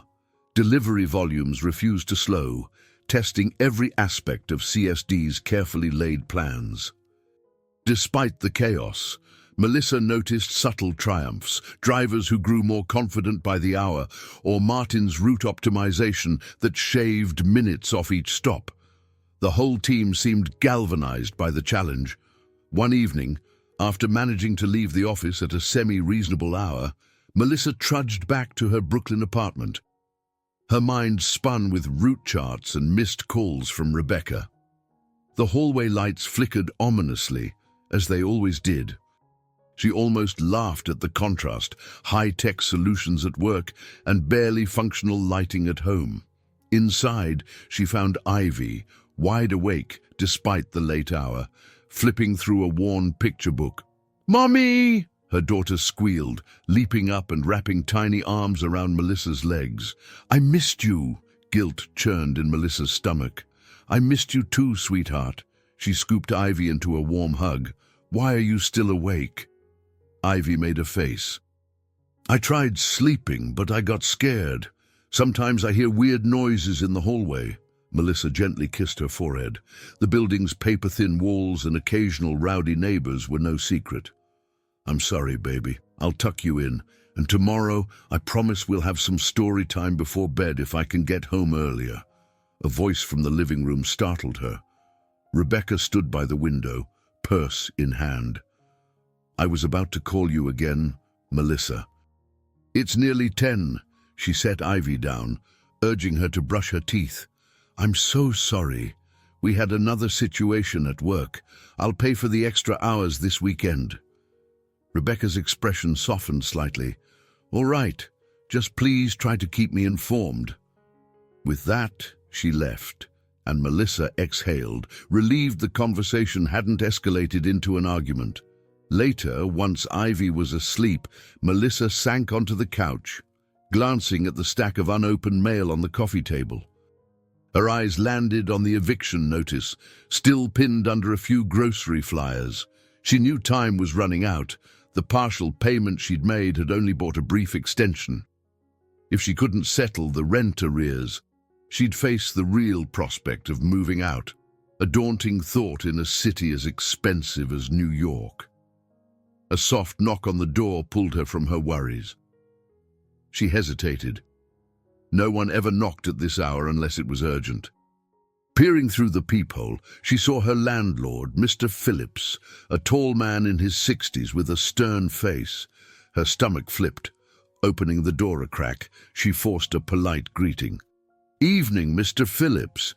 Everything all right?" He cleared his throat. "Got a minute to talk about the rent situation?" She stepped aside, letting him in. The hallway light behind him cast a harsh glow, accentuating the lines of impatience on his face. "I'm still short on cash," she admitted, voice trembling. "But I just got a better job. I'm trying to—" He held up a hand. "I've given you time, Melissa, more than usual. I'm running a business here too. The mortgage on this building isn't cheap. If you can't cover the full amount by the end of the month, I'll have no choice but to proceed with the eviction." Her throat tightened. "I understand. I'm doing my best." He nodded, though his eyes remained hard. "I'll need something concrete, or I'll have to put your unit up for rent. I can't keep waiting indefinitely." She promised to have an update soon, swallowing her panic as she closed the door behind him. The reality struck her anew. She was walking a tightrope at work, fighting to keep a major client happy, while facing the very real possibility of losing her home. Even her new salary might not be enough to wipe out the debt quickly. Desperate thoughts filled her mind. She considered a small loan, but banks would see her minimal credit score and balk. What about borrowing from friends, Alicia or Cheryl? She hated the idea, feeling shame coil in her stomach. No, she'd figure something else out. Maybe the big client's success would mean a bonus, or at least job security. Then she could negotiate a payment plan. Exhausted, she tidied up the scattered toys and mail, then quietly checked on Ivy. Her daughter slept peacefully, unaware of the adult turmoil swirling outside her dreams. Melissa leaned against the doorframe, the weight of the day pressing on her chest. She reminded herself, "You've come this far. You can handle this." Still, doubts loomed like a dark shadow. No matter how capable she felt at work, her home life threatened to crumble beneath her feet. At length, she changed into pajamas, telling herself to focus on the steps forward. Tomorrow, she'd push harder at work, maybe clock in some overtime. She'd confront each obstacle as it came. Yet as she drifted into fitful sleep, the sting of uncertainty refused to fade. The eviction notice imprinted on her mind like a countdown she couldn't escape. Early the next morning, Melissa slipped into her cubicle at CSD with heavy eyelids. She turned on her computer and was immediately greeted by urgent emails. The client's demands were piling up: new daily quotas, more specialized packaging, even stricter delivery windows. It seemed that every time they inched closer to meeting their expectations, the bar was raised yet again. Sighing, she massaged her temples. She'd barely slept after Mr. Phillips' visit. Now she faced another wave of pressure, and her mental reserves felt dangerously low. Cheryl, seated nearby, gave her a sympathetic glance. "Rough night?" she asked softly. "You have no idea," Melissa murmured, forcing a weak smile. "We're so close to proving ourselves to this client, but it's never enough. And meanwhile, my landlord's breathing down my neck." Cheryl's expression shifted with understanding. "I'm sorry. If there's anything I can do—" "Thank you, really," Melissa said, shaking her head. "I have to handle this myself. Maybe I'll ask for an advance." "It's a long shot, but if I can show them how crucial it is—" Her voice trailed off, uncertain of how such a request would be received by the higher-ups, especially someone like Marcus. Before Cheryl could respond, Martin's voice rang out from down the hall. "Melissa, staff meeting in the conference room. Now." Melissa hastened to grab a notepad, ignoring the flutter of anxiety in her stomach. She followed Cheryl and a handful of co-workers into the room. Anna was already there, scrolling through her phone with a taut jaw. Marcus stood at the head of the table, arms folded, a frown etched into his features. Beside him, Melissa caught sight of a figure she hadn't seen in person until now. Jeremy Cooper. Her heart skipped a beat. He was every bit as composed as he had been on the subway, wearing a well-fitted blazer, his green eyes reflecting focus. Despite the tension in the room, he offered a polite nod when their eyes met, a flicker of recognition passing between them. Melissa quickly looked away, trying to steady her breathing. Marcus cleared his throat. "All right, team. This has escalated.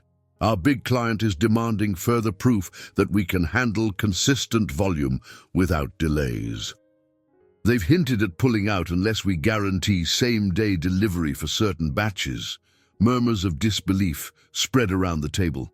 Even Anna looked taken aback. "Same day? That's a tall order, especially for outer boroughs." "That's what they want," Jeremy said, his tone calm but resolute. "And if we can't deliver, literally and figuratively, they'll walk. We stand to lose not just their business, but also the potential investors who see this account as a litmus test." Melissa swallowed hard. The conversation felt surreal. Here she was, in a meeting with the man who'd once offered her an empathetic shoulder on a late-night train. He was speaking about massive stakes, and she was expected to help find solutions. She forced her thoughts back to the discussion. Martin stepped forward, gesturing at a map pinned on the wall. "We've already pushed our drivers to the limit.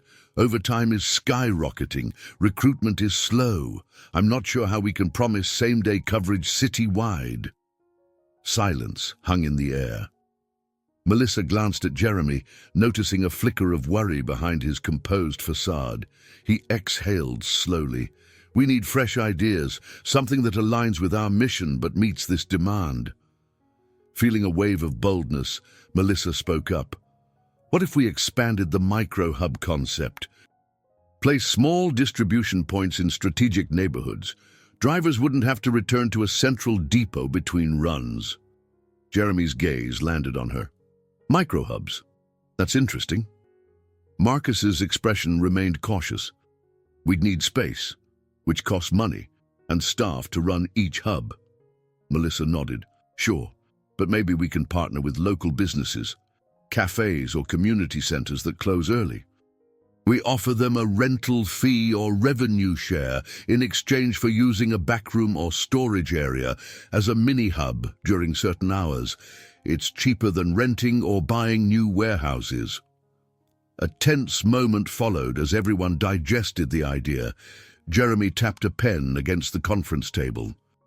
"We can't set that up overnight, but if we can show the client that we're working on a scalable solution, maybe they'll give us a grace period." Marcus looked at Melissa more intently than before. "It's worth exploring, but we'd need a pilot location ASAP." Anna nodded, flicking through her phone. "I'll start reaching out to potential local partners. Maybe some of our community contacts can help." Jeremy offered a tight-lipped smile to the room.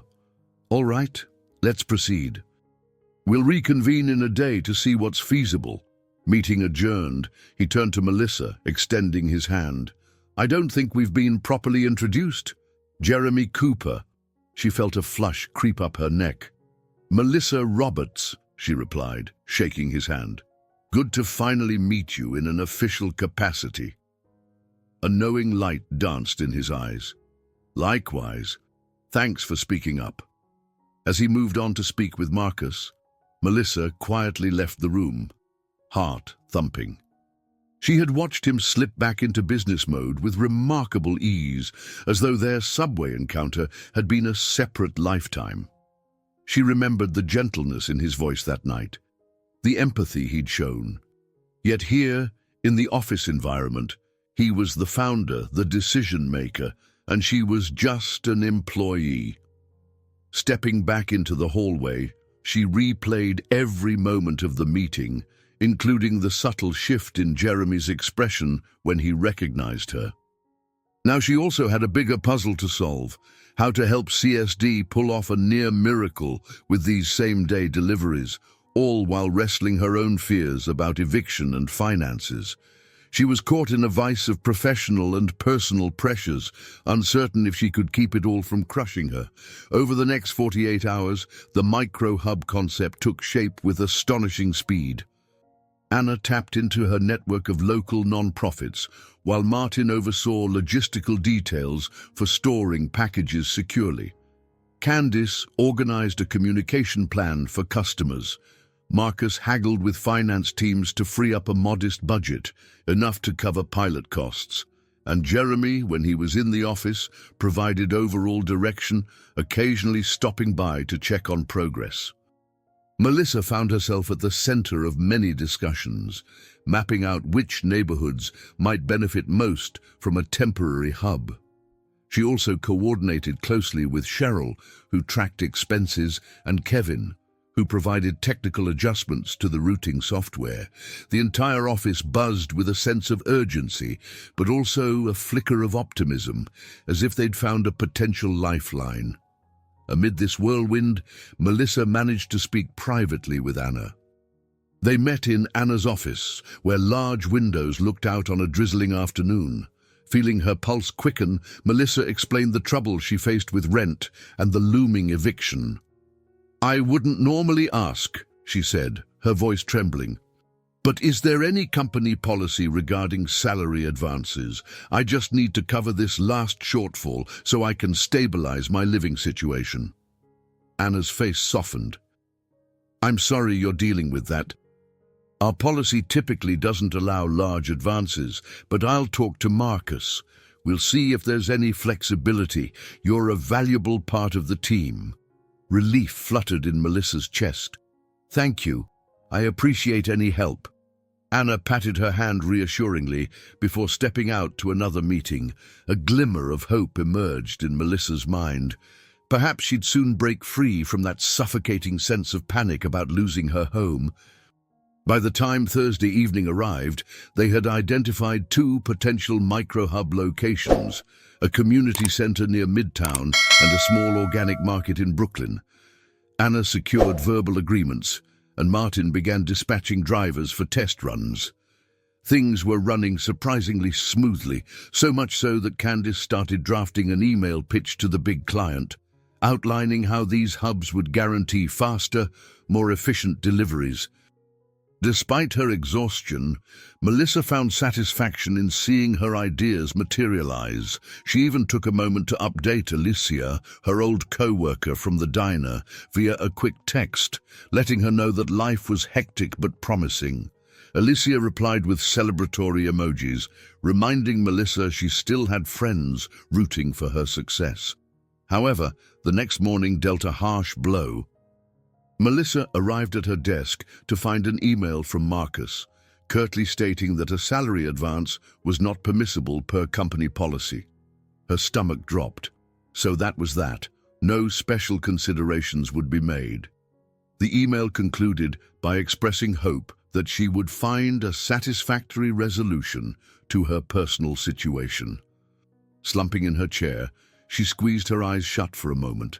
She'd pinned her hopes on that advance. Instead, she was back to square one. The new job paid better than waitressing, but the backlog of debt wouldn't magically dissolve.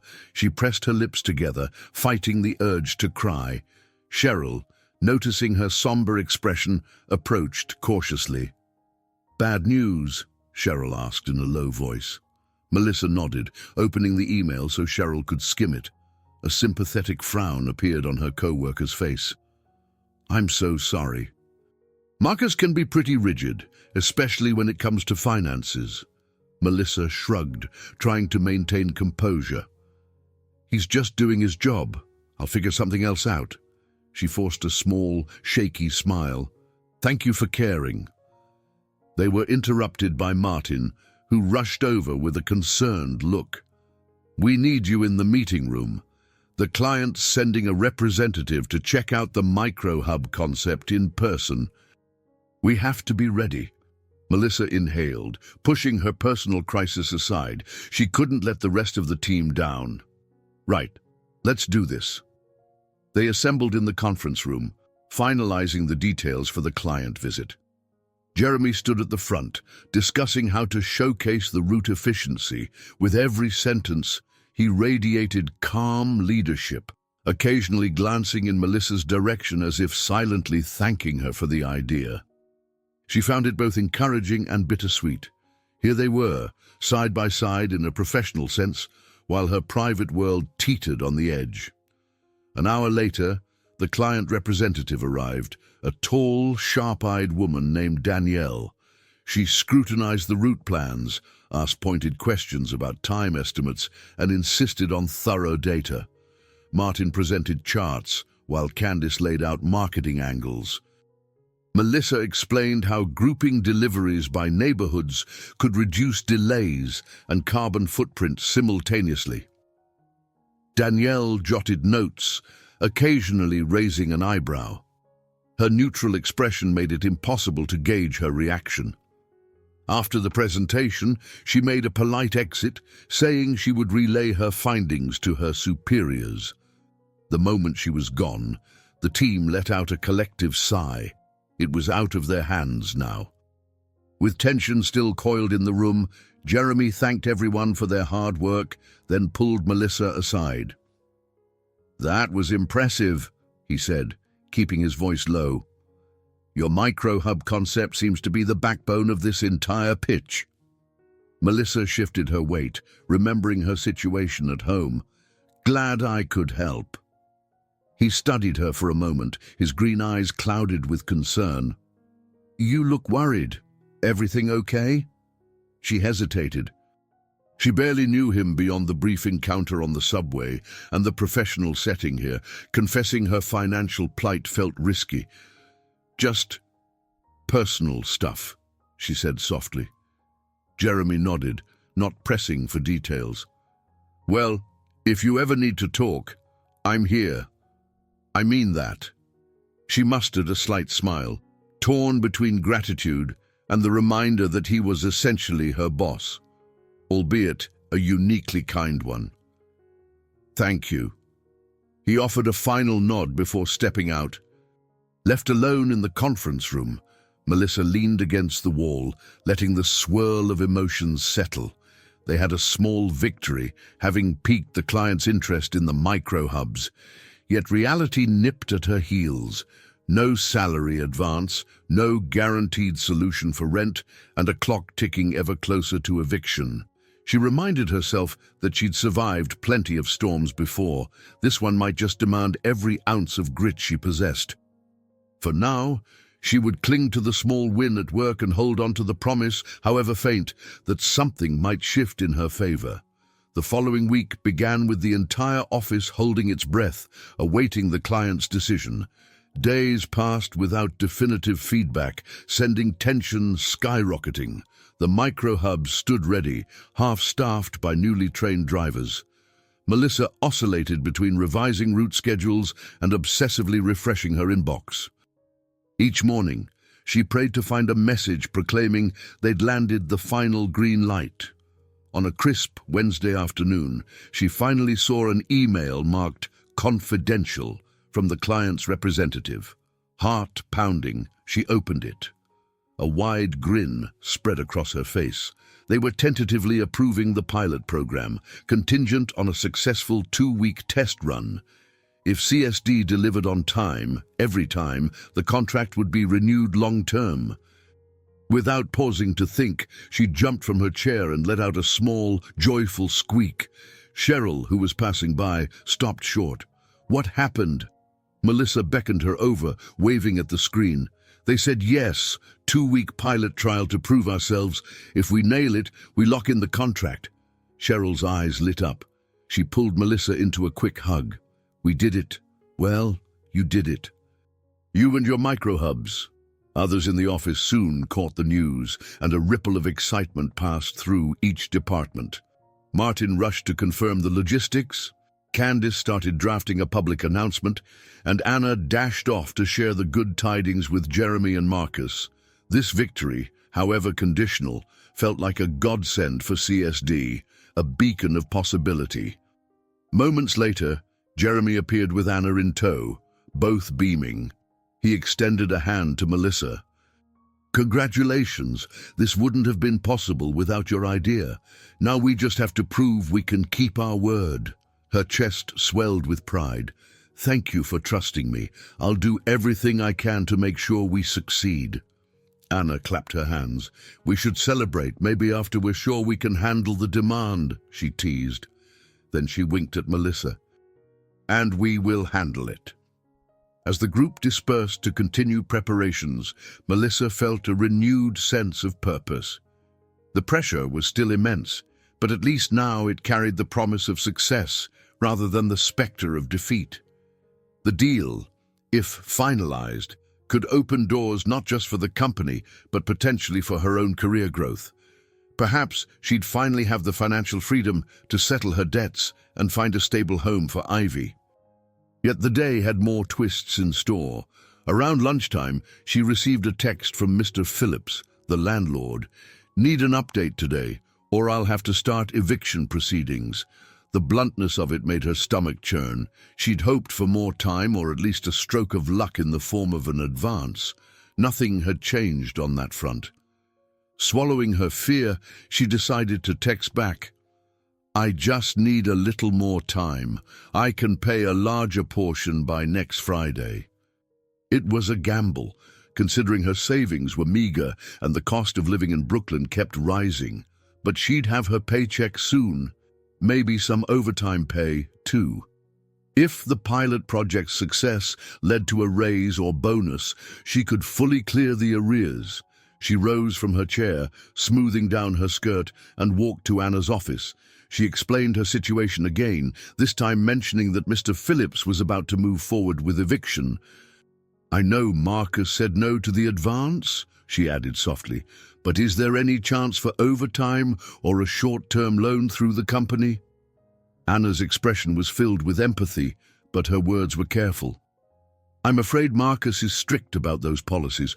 We do have a small hardship fund for emergencies, but it's usually reserved for medical crises. She exhaled, tapping her pen. Let me see what I can do, but I can't promise anything, Melissa nodded, biting back her disappointment. The clock was ticking, but at least the company was on the brink of a major breakthrough. If she could hang on, perhaps she'd find a permanent solution.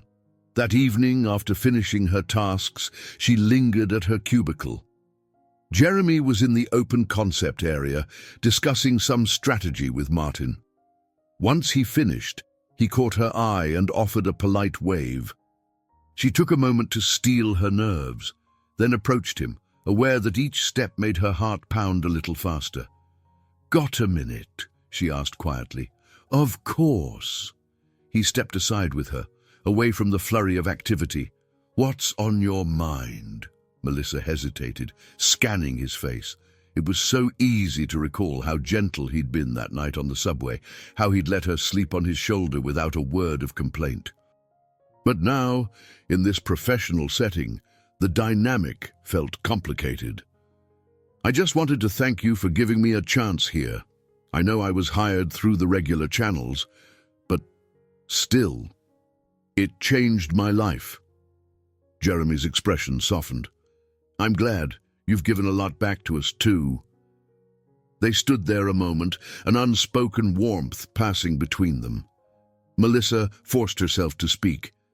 We'll get through this pilot. I promise I won't let you down.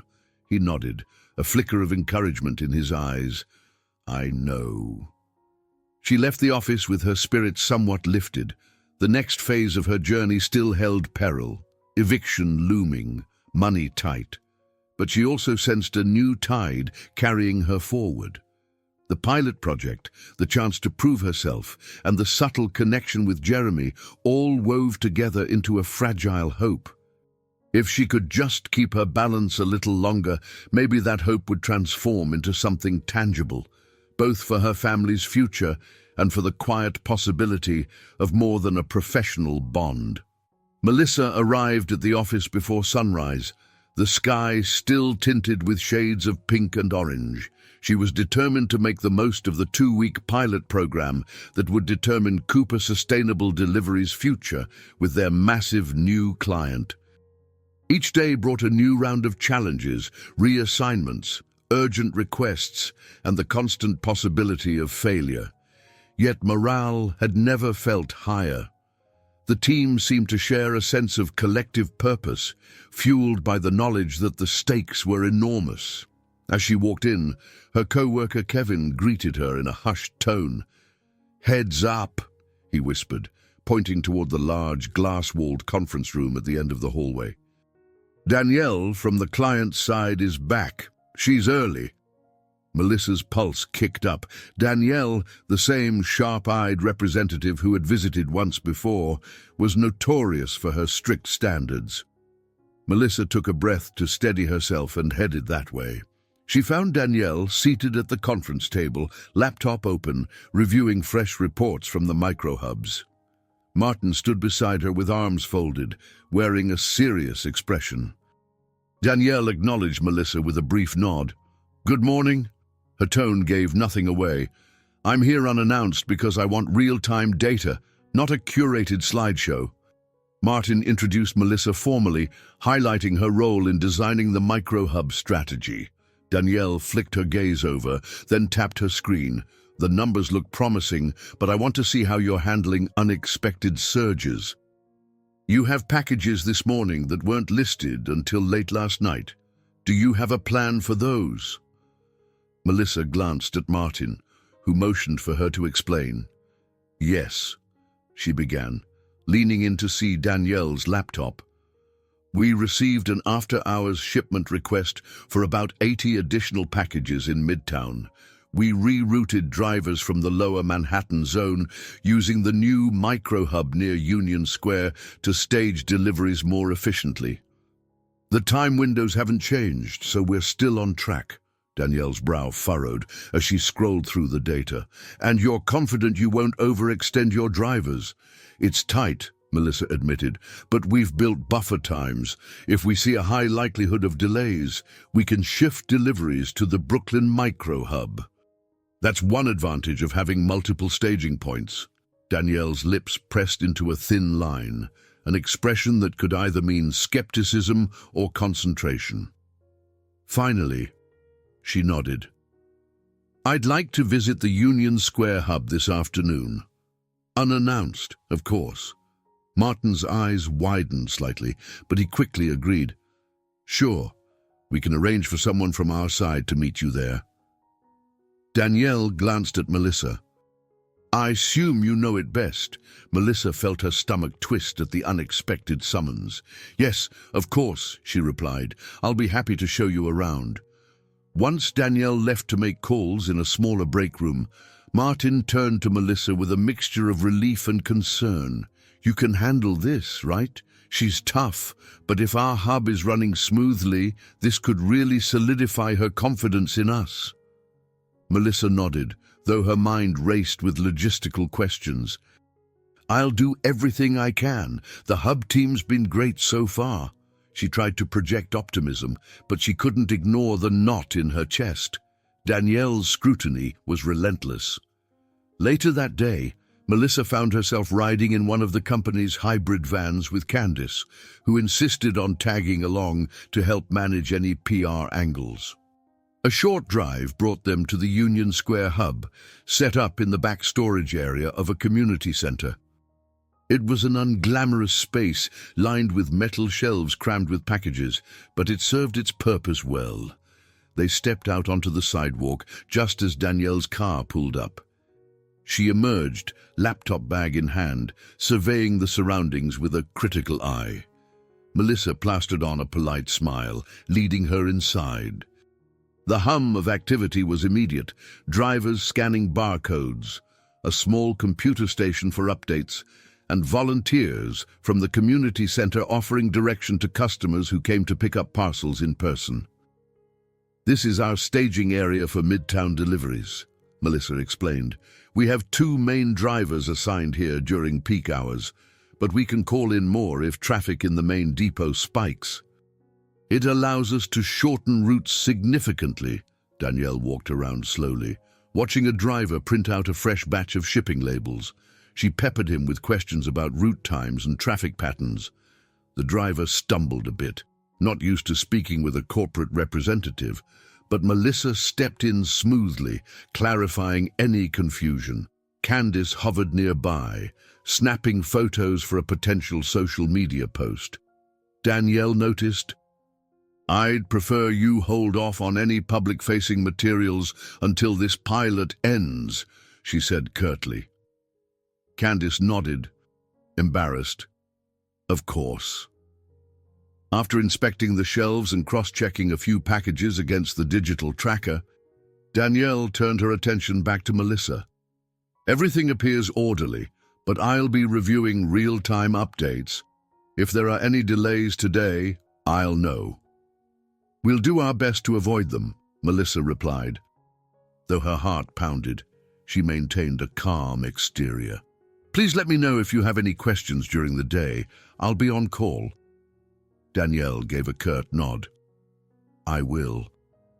By late afternoon, the drivers had departed for the final delivery runs.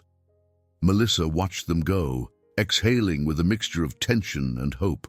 So far, there were no significant delays, and their software indicated that travel times through Midtown were lighter than expected. Maybe fate was on their side for once. Candice patted her shoulder. "Nice job. She's a little intense, but you handled it."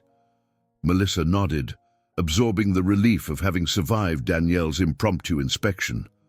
Still, she knew a single day of smooth operations wouldn't seal the deal. The next week and a half of this pilot could be equally daunting. And just outside that professional triumph lurked the reality of her landlord's ultimatum. While they packed up, she checked her phone. No messages from Rebecca or Mr. Phillips yet.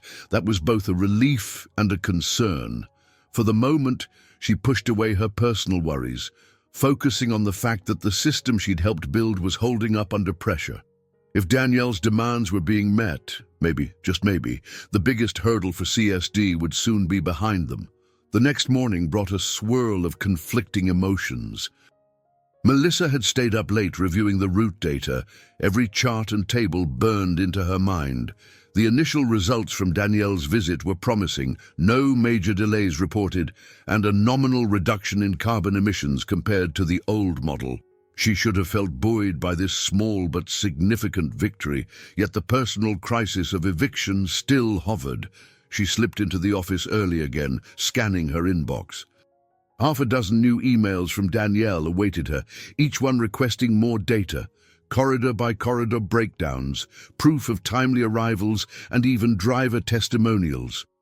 Melissa fired off responses as quickly as she could, heart-pounding. This sort of pressure was relentless, but it also felt like a chance to prove the value of her ideas. A soft knock on her cubicle wall made her jump. Jeremy stood there, hands in his pockets. "Got a second?" he asked, voice gentle. Melissa nodded, glancing around. The office was quiet at this hour, most staff not yet at their desks. "Sure. Everything all right?" He motioned for her to follow him to a nearby conference room. Once inside, he closed the door partway and turned to face her. "Anna mentioned you're dealing with some tough personal circumstances." His tone was sympathetic, but not pitying. "I wanted you to know that if there's anything I can do, I'm all ears. We have a policy about advances, but maybe we can look at other options." Heat rose to her cheeks, a mixture of embarrassment and gratitude. "I appreciate that, but I know the rules. Marcus already turned me down for an advance. It's his call, right?" Jeremy's brows furrowed. "Marcus does handle finances, but I still have final say in certain areas, especially for employee welfare. I just need to know the specifics." "I don't mean to pry, but how serious is it?" She hesitated, then let out a shaky breath. "I have an eviction notice. If I don't come up with the overdue rent soon, my daughter and I—" Her voice caught. "We might lose our apartment." His eyes softened. "I'm so sorry. That's a lot to carry on top of everything at work." Melissa managed a small, rueful laugh. "Yeah, well, I'm used to juggling." For a moment, he seemed to weigh his words carefully. "Look, We can't make decisions overnight, but I can talk to Marcus again. Sometimes the company can offer a short-term loan under certain circumstances, medical emergencies, housing crises, that kind of thing. I'll do what I can. In the meantime, let's keep focusing on nailing this pilot. If it goes well, maybe we'll have more flexibility in our budget. Melissa felt an unexpected rush of relief, though she tried to temper it with caution. "Thank you," she said quietly. "Really?" Jeremy nodded, giving her shoulder a light squeeze before stepping out. She stood there, staring at the half-open door, stunned by his willingness to help. A glimmer of hope stirred, but she also feared the potential complications. The line between personal and professional felt dangerously thin. Back at her cubicle, she immersed herself in the day's tasks. Danielle continued to send demands for more granular data, wanting to see the exact transit times between each hub and the central depot. Cheryl jumped in to help refine the spreadsheets, while Kevin ran simulations to confirm no major traffic hazards were on the horizon. Even so, the workload bore down on Melissa like a physical weight. By midday, the pilot program was running smoothly for the second day in a row. Drivers checked in with fewer complaints than expected. Some were even enthusiastic about the micro-hubs, finding them more convenient than shuttling back and forth to the main office. Anna and Martin bustled around, praising the quick adaptation. In the middle of all this semi-controlled chaos, Mr. Phillips's name flashed on Melissa's phone. She swallowed, stepping away from her desk to answer. "Hello?" His tone was clipped. "I saw your text. You said you'd have a payment plan by today. Do you?" Melissa's stomach twisted. "I'm working on it. My job situation has improved, but I need just a little more time, maybe another week or two." He snorted. "Another week or two? This is business, Melissa. I can't keep you in there for free." She pressed her lips together, searching for calm. "I can give you something next Friday, and the rest soon after. It's the best I can do. I promise you'll get what I owe. I just—" Her words faltered. A tense silence stretched. Finally, Mr. Phillips sighed. "Fine, but that's it. If you don't pay by then, I'll move forward with a formal eviction. Understand?" She murmured her thanks and hung up, heart drumming. Next Friday was only a handful of days away. If Jeremy couldn't persuade Marcus to approve some form of loan, she'd be out of options. The rest of the day passed in a haze. She answered Danielle's emails, directed drivers, and fielded last-minute schedule changes. By the time evening arrived, she was drained to the core, yet she forced herself to stay, triple-checking reports for the next morning. The sense of responsibility was overwhelming. Letting down the company now, in the midst of the pilot, felt unthinkable. As she finally left the building, she recalled Jeremy's earnest promise to see what he could do. A small part of her worried about becoming the charity case in his eyes. Yet a larger part clung to the hope that, for once, she wasn't alone in facing the weight of her burdens. Melissa's alarm buzzed at 5 a.m. on Friday, dragging her from restless sleep. She had gone to bed past midnight after wrestling with more spreadsheets and route forecasts. The tension in her muscles reminded her there were only 7 days left before her landlord's final deadline. She wished she could freeze time, just long enough to solve everything at once. She tiptoed past Ivy's small bedroom, noticing the child slept with her favorite stuffed rabbit clutched tightly. Melissa's heart squeezed at the thought of uprooting Ivy if eviction happened. Shaking the image from her mind, she dressed quickly in comfortable office wear and headed for the train. Upon arriving at the office, she saw Martin already hunched over the big whiteboard in the main workspace, scribbling driver schedules. "We've got a problem," he said as soon as she approached. Melissa braced herself. "What's happening?" He pointed to a cluster of routes on the board, mostly in downtown Manhattan. 3 of our drivers have an emergency, family issue. They can't come in. We can't reassign them easily because we're at capacity elsewhere." She leaned in, scanning the color-coded lines. "Maybe we can shift packages to the Brooklyn micro hub, but that puts extra strain on those drivers," she said, doing quick mental math. "Not to mention, Danielle is checking in this afternoon.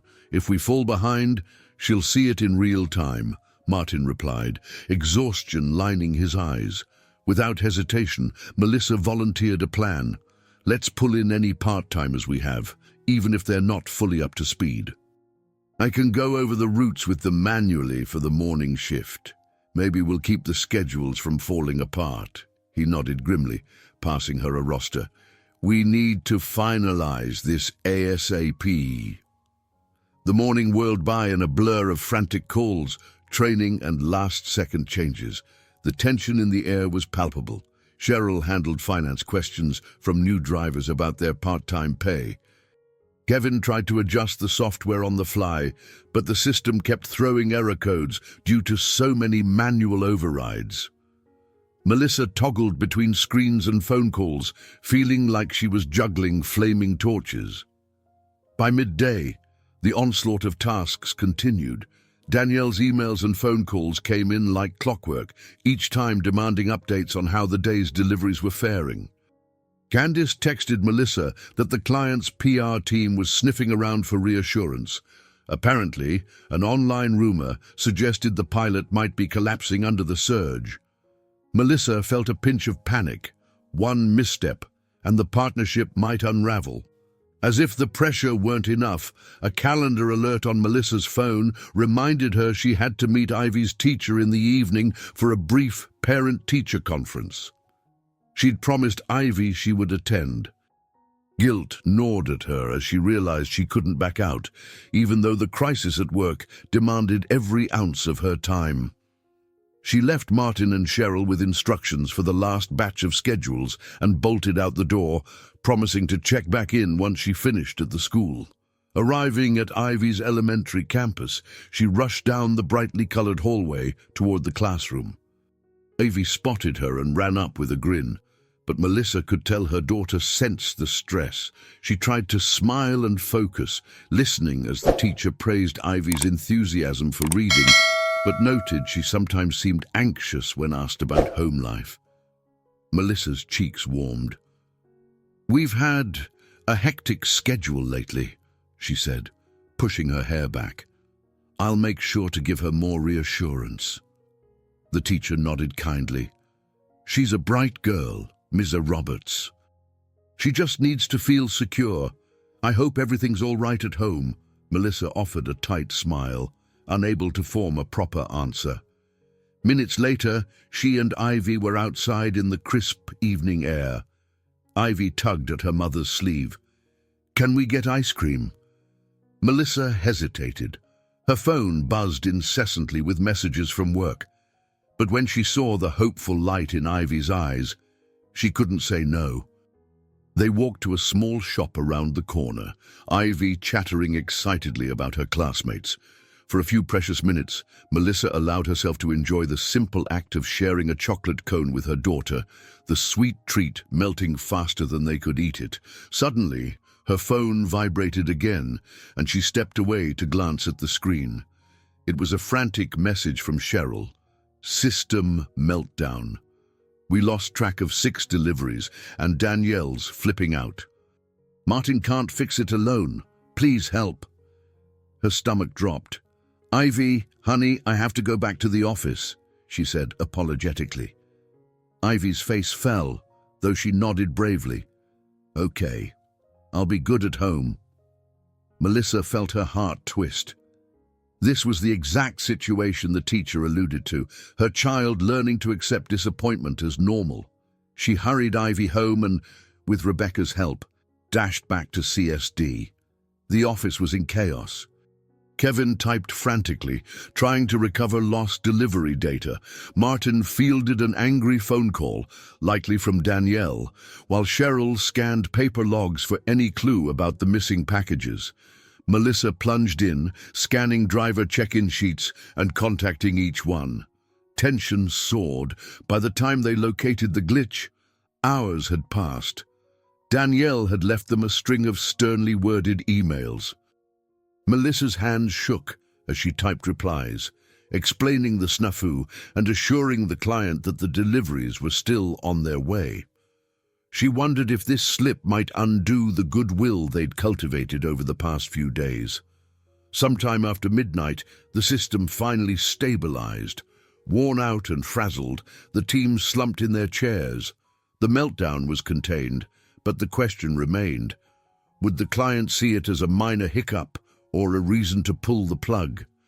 And how much longer could Melissa keep balancing these demands before something else gave way? Exhausted, she powered down her computer, the weight of the day pressing on her chest. She thought of Ivy, who had gone to bed without her again. She pictured her landlord's looming deadline. Closing her eyes for a moment, she whispered a silent plea that somewhere in this storm of responsibilities, a path forward would reveal itself. Come Monday morning, the air felt thick with apprehension at Cooper Sustainable Deliveries. Over the weekend, Danielle had sent a measured but stern email regarding the system crash and the lost deliveries. She acknowledged that CSD recovered quickly, but warned that another misstep might end this pilot entirely. Everyone felt the weight of that ultimatum. Melissa sat at her desk, scanning the updated route plans with bleary eyes. She hadn't slept well, plagued by nightmares of eviction notices taped to her door. The thought of letting her daughter down gnawed at her, fueling an almost desperate desire to make things work. Martin called an impromptu meeting with the core logistics team, plus Cheryl, Candice, and Kevin. Anna joined soon after, with Jeremy trailing behind. They gathered around the long conference table, laptops glowing and coffee cups steaming. Martin looked haggard. "We need a foolproof strategy for the rest of this pilot. That meltdown nearly sank us. I want ideas on how to prevent a repeat." Candice tucked a strand of hair behind her ear. "Could we build a backup system that syncs in real time, so if one set of data fails, the other retains the information?" Kevin frowned. "We're running on a tight budget. Real-time backups are not cheap." Cheryl chimed in. "There might be a partial solution. If we can't afford full redundancy, we can at least store incremental data offline every hour, so we don't lose an entire day's worth of deliveries in one go." Martin nodded. "That's a start. What else?" Melissa hesitated, then spoke up. "We're also depending too heavily on technology. We should keep a simpler, manual log of each package. It's not glamorous, but if the system crashes, we can trace the paper trail. It saved us last time, but we need a better process. Maybe scanning shipments in and out of the micro-hubs with a handheld device that also logs data on paper." Anna gave an approving smile. "It's old school, but effective." Jeremy leaned forward, elbows on the table. "Let's do it. We'll develop a short-term backup plan. Even if it's a bit manual, it's worth it for peace of mind. And Kevin, see if you can negotiate a small-scale backup system with our tech providers. It doesn't have to be perfect, just enough to reassure the client we're not going to lose track of deliveries again." The group discussed details for nearly an hour, hashing out responsibilities. Jeremy offered to speak personally with Danielle, hoping to ease her concerns. Martin and Kevin split tasks for the data backups, while Cheryl and Melissa would oversee manual logs in each micro-hub. Candice drafted a memo to the entire staff detailing new procedures. Once the meeting ended, people drifted back to their stations. Melissa lingered, stacking papers and glancing at Jeremy. He caught her eye and offered a faint smile, then stepped closer. "How are you holding up?" he asked quietly. She gave a half shrug. "I'm still here, that's something." He lowered his voice. "I spoke with Marcus again about your situation. He's standing firm about no advances, but—" Melissa's heart sank. "I figured. He's not one to budge," Jeremy glanced around, ensuring no one was within earshot. I do have some discretionary authority for employee emergencies. Let me see if there's another option. I don't want you to lose your home. A mixture of relief and embarrassment washed over her. I appreciate it, but I also understand if it's not possible. The last thing I want is special treatment. His gaze was kind but resolute. It's not special treatment. Plenty of companies have hardship funds or short-term loans. This is about helping a valuable employee through a tough time. He paused. You deserve that much. A swirl of emotions rose in Melissa's chest, but she nodded, too choked up to form a proper response. He gave her a gentle squeeze on the shoulder and left. She stood alone at the corner of the conference table, inhaling shakily.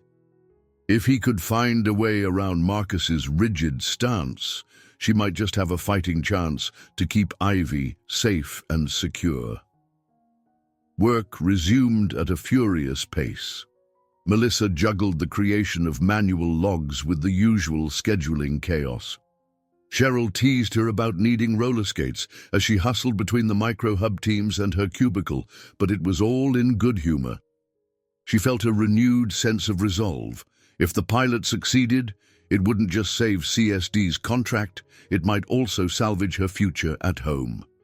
That evening, as she powered down her computer, she realized she hadn't spoken to Mr. Phillips all day.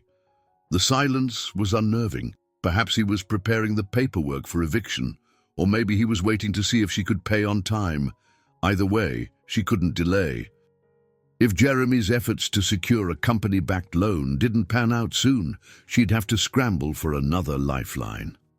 Stepping into the crisp fall air outside the office, she noticed the skyline tinted with the last glow of sunset. She thought of Ivy. How excited her daughter would be if they could simply continue living in the small but familiar apartment. She allowed herself one moment of hope, no matter how precarious. Then she braced for another day of make-or-break tension, determined to see it through for Ivy's sake and maybe for her own sense of pride. The final 3 days of the pilot arrived with a sense of both urgency and expectancy. By now, the entire CSD staff knew what was at stake, and each person seemed determined to prove their worth. The micro-hubs buzzed with disciplined efficiency. Martin and Kevin stayed late every night, double-checking the new data backups. Cheryl coordinated finances and payroll while also helping Candace finalize a public-facing success report, just in case they could announce victory soon. Melissa awoke on a brisk Wednesday morning, the second-to-last day of the pilot, with her heart pounding. She'd barely slept. The dread of her landlord's deadline loomed like a dark cloud. The money simply wasn't there yet. Unless Jeremy pulled off a miracle, she saw no way to prevent Mr. Phillips from serving eviction papers. She raked her fingers through her hair, telling herself that despair wouldn't help. She had to keep pushing forward. At the office, Danielle arrived unannounced once more, stepping into the open workspace with her usual air of cool scrutiny. She requested a status update from each department, scribbling notes in a leather-bound planner. Melissa observed from her cubicle, wondering which detail might sway Danielle's final verdict. Every time the representative nodded curtly, the entire room seemed to exhale in relief. After lunch, Melissa hurried to the break room for a quick coffee. There, she found Jeremy leaning against the counter, stirring creamer into a mug. He offered a small, weary smile. "You're doing great," he said softly. She took a paper cup, filling it halfway. "Let's see if Danielle agrees. She looks ready to pounce on any sign of weakness." He rubbed the back of his neck. "She's tough, but she's fair. If we deliver what we promised, we'll come out on top." Before Melissa could ask about the potential hardship loan, Marcus strolled in, wearing his usual serious expression. Jeremy turned to greet him, and any chance for a private conversation evaporated. Marcus gave a curt nod, then addressed Melissa. "Cheryl mentioned you're finalizing the route logs." She nodded. "Yes. Everything's updated and cross-checked. I'll email you a summary by the end of the day." Marcus studied her for a moment, as if weighing whether to say more. Then he simply stated, "Keep it thorough," and walked out. Melissa tried to read some glimmer of concession in his eyes, but he kept his emotions guarded. The final hours of that day felt like a battlefield. Minor hiccups popped up. A driver got stuck in a minor fender bender. An unexpectedly large batch of packages arrived at the Brooklyn micro hub, and Danielle demanded to see detailed timestamps for every delivery route. Melissa, fueled by caffeine and sheer willpower, tackled each problem head-on. She stayed well past sunset, capturing every detail in the updated spreadsheets. Late at night, after sending her final email to Marcus and Danielle, she slumped back in her chair. Her phone's screen showed no new texts from Mr. Phillips or Jeremy. She dreaded returning to her apartment, yet it was the only place Ivy knew as home.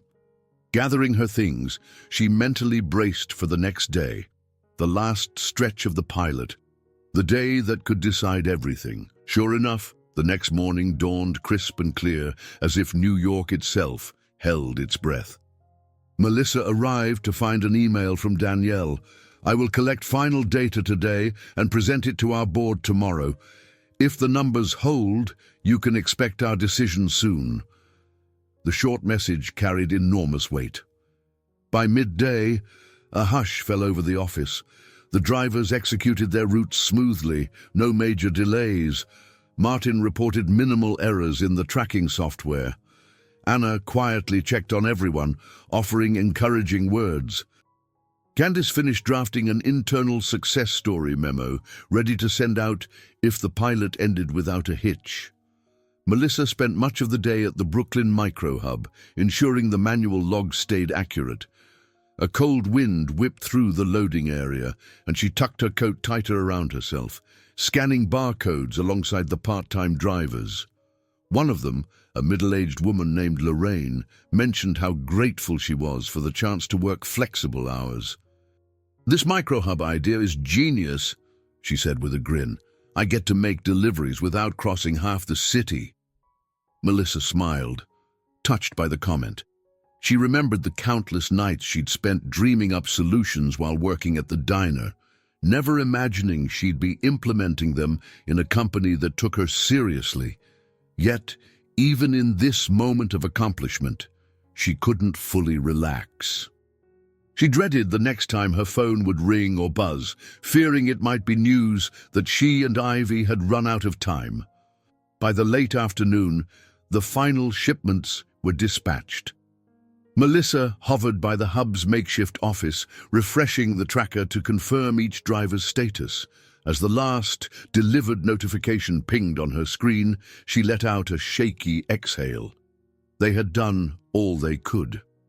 The pilot's official end arrived with neither fanfare nor meltdown, just a collective exhaustion and relief. Returning to the main office, she found the team gathered in a subdued celebration. Candy wrappers and half-finished cups of coffee littered the conference table. Anna offered tired smiles, and Cheryl gave Melissa a grateful hug. Martin shook his head in disbelief, whispering, "We actually did it." Yet amidst the soft cheers, Melissa's gaze drifted to Jeremy and Marcus, talking in low voices. Jeremy appeared calm but firm, as though making a case for something. She suspected it had to do with her. Nerves twisted in her stomach. The next few days would reveal not only whether the client would stay, but also if she'd managed to keep her apartment. She desperately hoped her small, personal miracle might align with the company's big victory. When Jeremy eventually glanced her way and offered a nearly imperceptible nod, Melissa let herself believe that maybe, just maybe, help was on the horizon. For now, though, all she could do was wait. Melissa woke before her alarm, her heart a riot of hope and dread. The pilot project had concluded with fewer mishaps than she'd feared, but now came the waiting. Danielle would take the data to her superiors, who would decide whether to finalize a lucrative contract with Cooper Sustainable Deliveries or walk away. That decision held massive implications for the company and for Melissa's livelihood. She glanced around her apartment, the old wooden floors and chipped paint reflecting the meager light of dawn. Ivy was still asleep, a small lump under a worn pink quilt in the next room. Melissa felt the familiar wave of anxiety. Her rent was overdue, and the landlord's deadline was in just a few days. Unless something changed drastically, an eviction notice would soon grace her door. With a sigh, she showered and dressed, slipping into a simple blouse and slacks. On her way out, she paused to tuck a note into Ivy's lunchbox. "You're my sunshine. Love you, Mom." The little gestures were all she could do to reassure her daughter, who had sensed the undercurrent of tension at home. At the office, the atmosphere buzzed with hushed anticipation. People drifted in quietly, some clutching coffee cups, others scrolling their phones for any sign of news. Martin hovered near the operations board, restlessly updating route assignments for the day. Anna arrived soon after, greeting staff with soft smiles, but Melissa could see the strain in her eyes. She settled at her cubicle, refreshing her inbox repeatedly. Several messages flashed by, minor operational matters, a note from Kevin about software updates, but nothing from Danielle or her company. By mid-morning, Candace appeared at Melissa's desk, looking drained.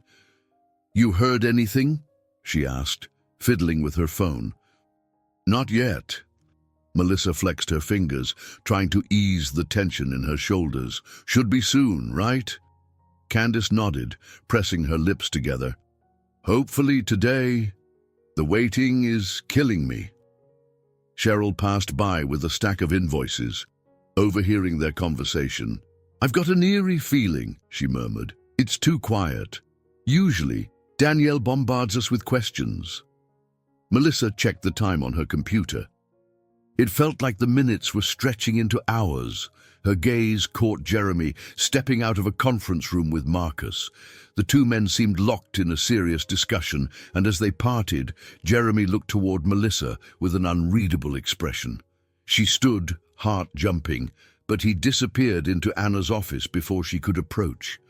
Rather than give in to her worry, Melissa forced herself to focus on daily tasks. She fielded some calls from smaller clients, confirming deliveries and troubleshooting minor issues at the micro-hubs. There was comfort in the routine, though it felt like treading water in a storm. Every so often, she glimpsed her phone, half expecting a message from Mr. Phillips telling her he'd already changed the locks. Close to noon, a whisper spread through the office. "Danielle just emailed." Melissa's pulse kicked. She opened her inbox to see a group message addressed to Anna, Martin, and a few others, including her. Subject: Preliminary decision. Urgent update. Message: I have presented the pilot results to my team. We'd like to discuss our findings with you in person this afternoon. Please be available at 2 p.m. for a video conference. This discussion will be critical to our final decision. Melissa's chest tightened. "This is it," she whispered, meeting the eyes of Candace and Cheryl, who had read the message over her shoulder. The next 2 hours crawled by, everyone on edge. Melissa struggled to keep her thoughts straight. She needed this contract to go through, not just for the company, but to justify the new position she'd fought so hard to earn. And maybe, just maybe, if the contract was secured, Jeremy could push for that emergency assistance. It was a lot to hope for, but hope was all she had. At exactly 2 p.m., she joined Anna, Martin, Jeremy, and Marcus in the largest conference room. They connected to the video call, and Danielle's image appeared on the screen, flanked by 2 senior executives from her organization. They greeted each other politely, but the tension in the room was palpable. Danielle began, her tone professional. "First, let me say your pilot program did demonstrate several strengths. The micro-hubs are innovative, and your recovery from the data crash was commendable. However, we have a few reservations to discuss." Melissa's stomach lurched at reservations. She glanced at Jeremy, who kept his face impassive. Marcus crossed his arms, a flash of irritation passing over his features. One of the executives, an older man with silver hair, chimed in. "We're concerned about scalability. Can Cooper Sustainable Deliveries handle rapid expansion if we roll this out nationwide in the future? Our board is split on whether to partner with a smaller firm over a bigger competitor." Martin leaned in, calmly explaining their incremental growth plans. Anna assured them the staff was up for the challenge. Danielle listened, occasionally scribbling notes. Meanwhile, Melissa tried to steady her breathing, sensing the precarious balance. The conversation stretched on, each side laying out benefits and potential pitfalls. By the end, Danielle cleared her throat.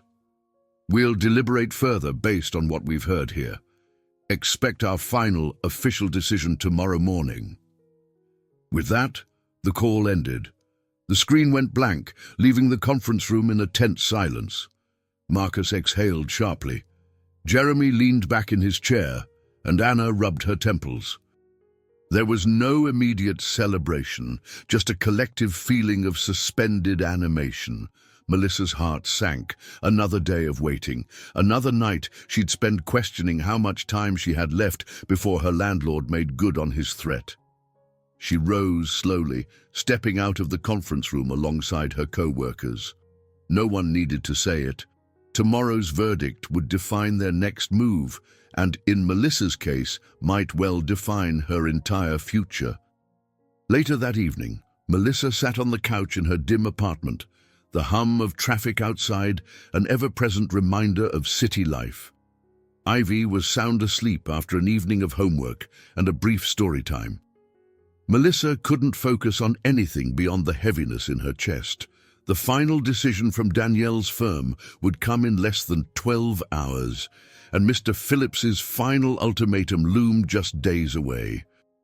Despite her exhaustion, she scrolled through apartment listings on her phone, hoping to find a rental she could afford if the eviction became inevitable.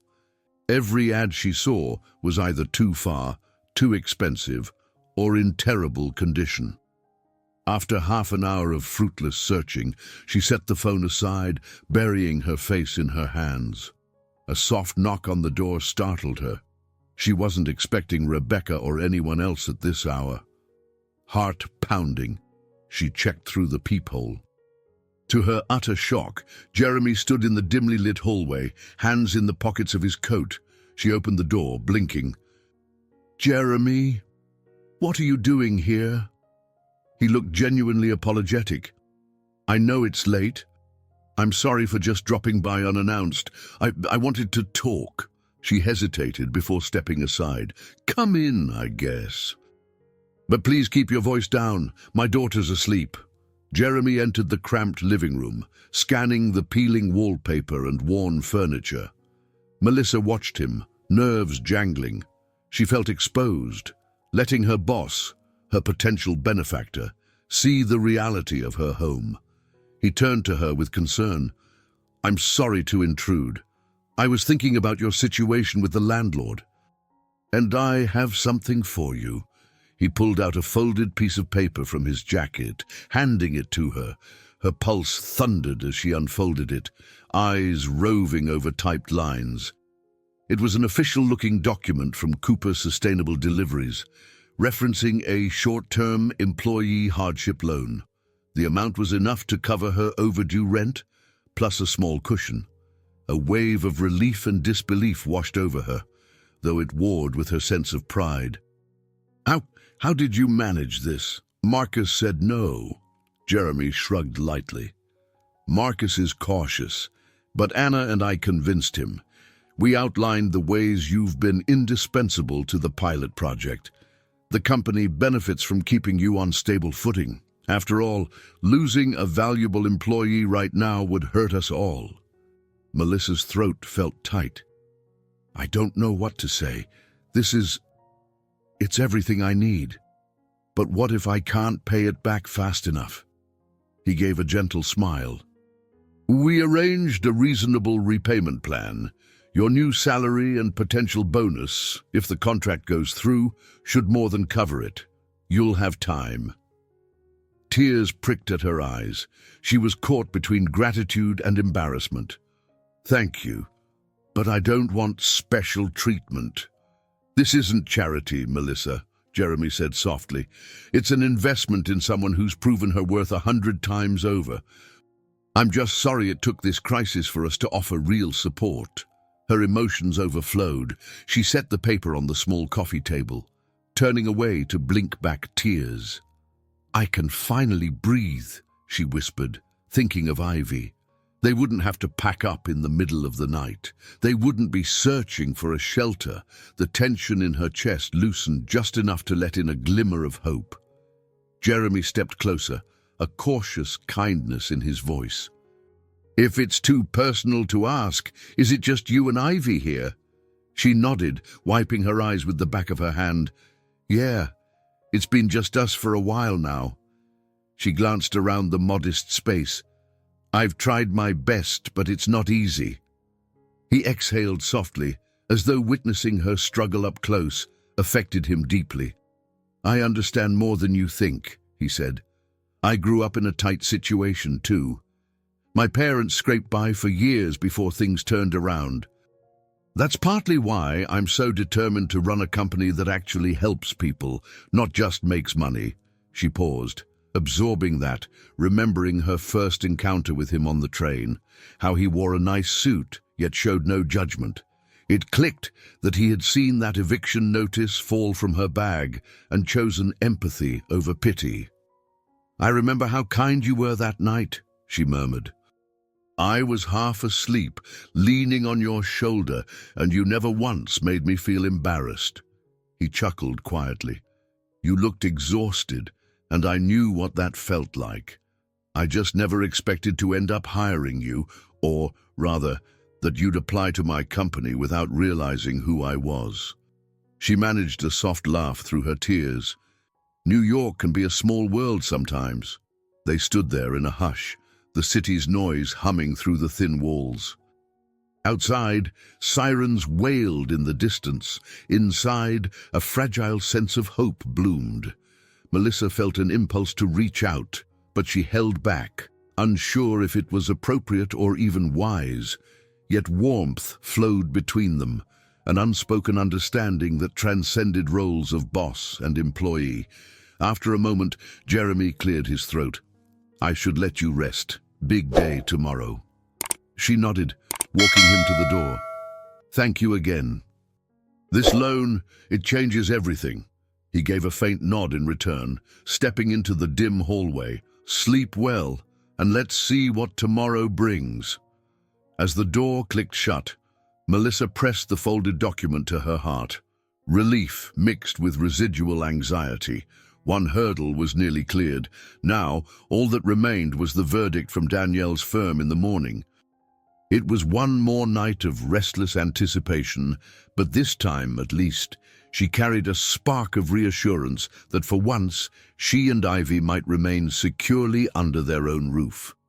Morning broke with a drizzling rain that pattered against the office windows, lending the day a muted gloom. Despite the weather, the atmosphere at Cooper Sustainable Deliveries felt electric. Phones buzzed, and hushed conversations circled around the same question. Would Danielle's firm sign a permanent contract, or would they walk away? Melissa entered the building with a lighter heart than usual. She still had miles to go in repaying the loan, but at least she had the funds to placate Mr. Phillips. Her phone showed a text from the landlord, curt, but confirming he'd await her payment by the end of the week. No immediate eviction, no abrupt uprooting for Ivy. It was a gift she hardly dared to hope for just days ago. The clock inched toward 9. Anna and Jeremy convened the core team in the conference room once more. Martin, Cheryl, Candice, Kevin, and Melissa. Everyone exchanged tense smiles, clearly bracing themselves. A video call link was open on the large screen, but blank at the moment. Seconds after 9, Danielle's face appeared, followed by the two executives from before. She nodded in greeting, cutting straight to the point. "Good morning, we've reviewed the pilot's final data and debated the results at length. Ultimately, our board has decided to move forward with Cooper Sustainable Deliveries for a long-term partnership." A collective gasp filled the room. Martin clapped a hand over his mouth in relief, Cheryl's eyes misted, and Candice let out a soft whoop. Jeremy bowed his head momentarily, as though in silent thanks, while Anna beamed at the screen. Melissa felt her pulse roar in her ears, a rush of adrenaline making her limbs tremble. Danielle continued, her tone more formal. "We believe in the potential of your micro-hub approach and your dedication to resolving issues quickly. Our executive team will issue a formal statement soon. Expect a multi-year contract, contingent on continued performance reviews." Marcus, who had been silent, allowed a rare smile to slip through. "We appreciate your confidence. We'll make sure you don't regret it." A few more minutes passed with details hashed out, start dates for the expanded service, official signing procedures, and a timeline for marketing announcements. By the time the call ended, the entire room felt buoyant. Anna bounced on her toes, hugging Candice. Martin pumped Kevin's hand in an enthusiastic shake. Melissa lingered, heart swamped with gratitude. This contract would mean financial stability for the company, potential raises, and the satisfaction of knowing her efforts had truly mattered. Looking at Jeremy, she found him already watching her, a smile curving at the corners of his mouth. She felt an odd flutter in her chest. Anna proposed a celebratory lunch-out, suggesting they invite the whole office if Marcus approved the tab. Marcus, unexpectedly, agreed with a gracious nod, clearly riding the high of success. People began to disperse, wanting to share the news with co-workers who were anxiously awaiting an update. Melissa slipped back to her cubicle, head spinning. She had a quick errand to handle before any celebration, contacting her landlord to finalize payment arrangements. She sent a brief message confirming she'd have the rent money in full by Friday. With that, a huge weight lifted off her shoulders. Next on her mental checklist was figuring out how to repay the loan to the company, yet at least now she had a timeline that wouldn't destroy her. She typed up some routine reports, her body still buzzing from the adrenaline. Before long, Jeremy approached her desk, leaning against the partition. "You okay?" he asked, warmth in his eyes. "More than okay," she answered, a shy smile forming. "I still can't believe it's real. We did it." He nodded. "We did, and I think it's fair to say you were a key player in making that happen. This micro-hub strategy was the backbone of our success." She shrugged bashfully. "I had help from everyone." "True," he said softly, "but you were the catalyst." Glancing around to ensure no one was eavesdropping, he added, "I was hoping we could talk later." "Away from the office." Her cheeks warmed. "Oh," he cleared his throat. "Not a meeting, really. I'd like to get to know the person behind all those brilliant ideas. Maybe over coffee or dinner." Her heart fluttered, a swirl of excitement and caution. "I'd like that," she said, voice barely above a whisper. "After everything settles down here?" He grinned, relief shining in his green eyes. "Sure. Let's see how the day goes." But soon, he moved on to consult with Martin, leaving Melissa breathless. She realized that her perspective on Jeremy had shifted dramatically. Once, he'd been just a weary stranger on the subway, then an intimidating boss, then a quiet savior with a generous loan. Now, he was becoming something else entirely, someone she might let into her personal life if she dared. It was a lot to process, especially with her responsibilities as a mother and her fresh start at financial security. Still, for the first time in years, she felt truly hopeful. No matter what complexities lay ahead, She had shown her strength in both the workplace and at home. The success of the pilot was proof of what she could accomplish. And perhaps, if she allowed it, there could be room for something more, something resembling genuine connection or even love. She exhaled slowly, savoring the bustling sounds of colleagues celebrating the good news. For once, the future glimmered with promise, and not just because she'd solved a crisis, but because she was finally open to receiving the support she'd always hesitated to accept. The official contract signing took place a few days later, followed by an impromptu party at a nearby restaurant. The entire staff of Cooper Sustainable Deliveries was invited, and while the gathering remained modest, the mood was decidedly jubilant. It wasn't every day a small startup secured such a high-profile partnership, especially one that started off so precariously. Melissa joined Candice and Cheryl at a corner table, each of them sipping from glasses of sparkling cider. Kevin toasted his success with the MicroHub software tweaks, and Anna praised the team's resilience in front of everyone. Martin, typically stoic, even cracked a few jokes, his posture noticeably relaxed for the first time since the pilot began. Amid the chatter, Jeremy circulated, shaking hands and offering personal thanks to each employee. When he approached Melissa's table, her pulse quickened, memories of their late-night conversation in her apartment returning in a rush. She tried to keep her demeanor casual, but her smile gave away her excitement. He leaned in, speaking softly, so only she could hear. "Still up for that coffee or dinner sometime?" She nodded, feeling a warmth spread across her cheeks. "Definitely. Let me know when." He returned her smile, then moved on to chat with Martin. Cheryl nudged Melissa under the table. "Something going on there," she teased quietly. Melissa busied herself with a sip of cider. He wants to talk outside the office. That's all." Cheryl winked. "If you say so." Candice giggled, exchanging a knowing look with Cheryl, but neither pressed further.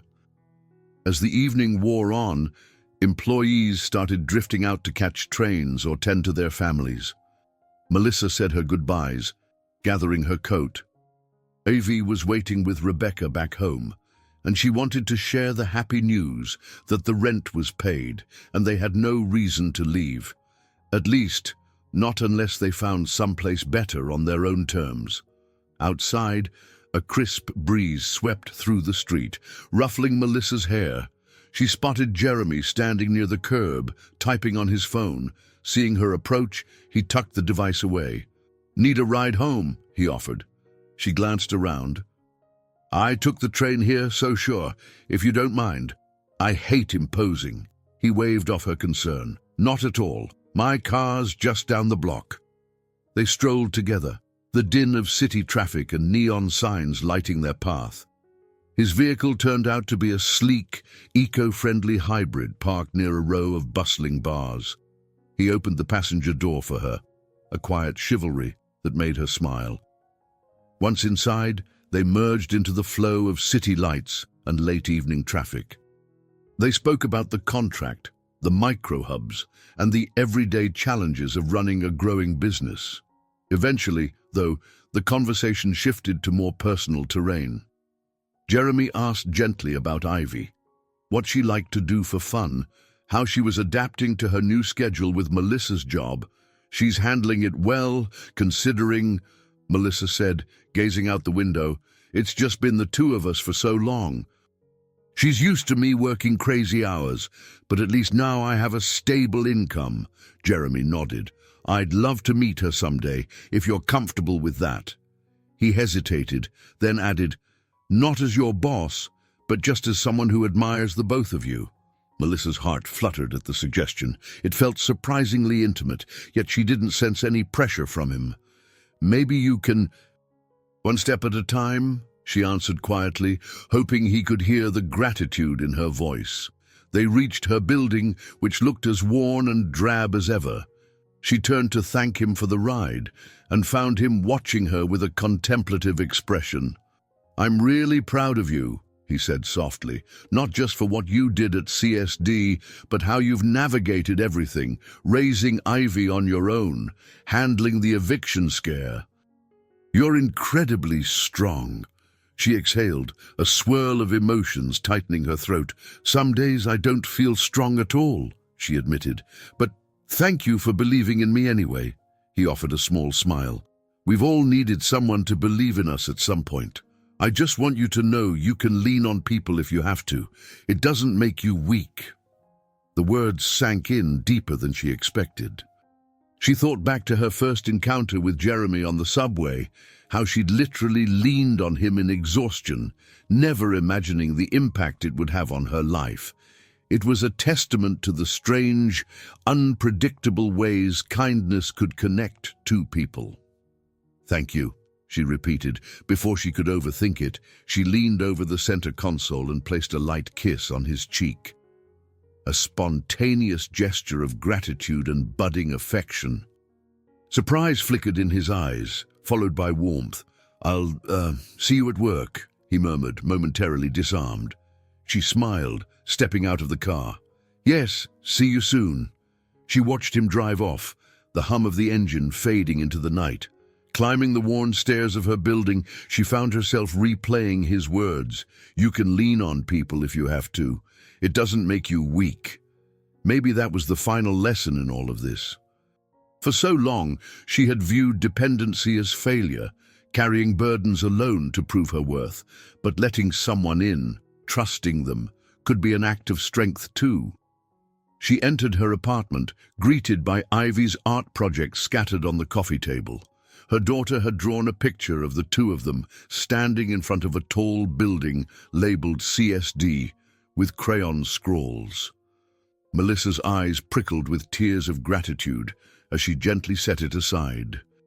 She thought about the future, the stability her new salary provided, the possibility of moving to a safer neighborhood, the promise of a blossoming relationship that might offer both support and love. Ivy stirred from her bedroom, peeking out groggily. "Mommy, you're home." Melissa scooped her daughter into a soft embrace. "I am, sweetheart."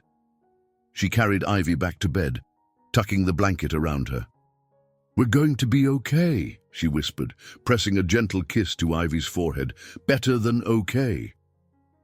And as she settled into the quiet of her own living room, she realized how much had changed in such a short time. The eviction threat had receded, her job was secure, and she felt a flicker of genuine hope for what might come next. For the first time in years, she truly believed that she and Ivy could have a future free from the constant shadows of worry and hardship. She gazed at the night sky through the window, thinking about all the roads that had led here, the long nights at the diner, the moment she'd fallen asleep on Jeremy's shoulder, the day she'd decided to risk everything on a new job.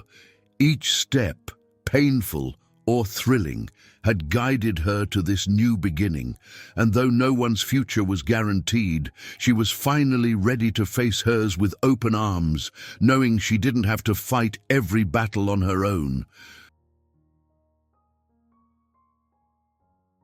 I hope you enjoyed today's story. Subscribe to the channel so you don't miss more stories like this. Leave a like and comment below what you thought of the story. See you in the next video.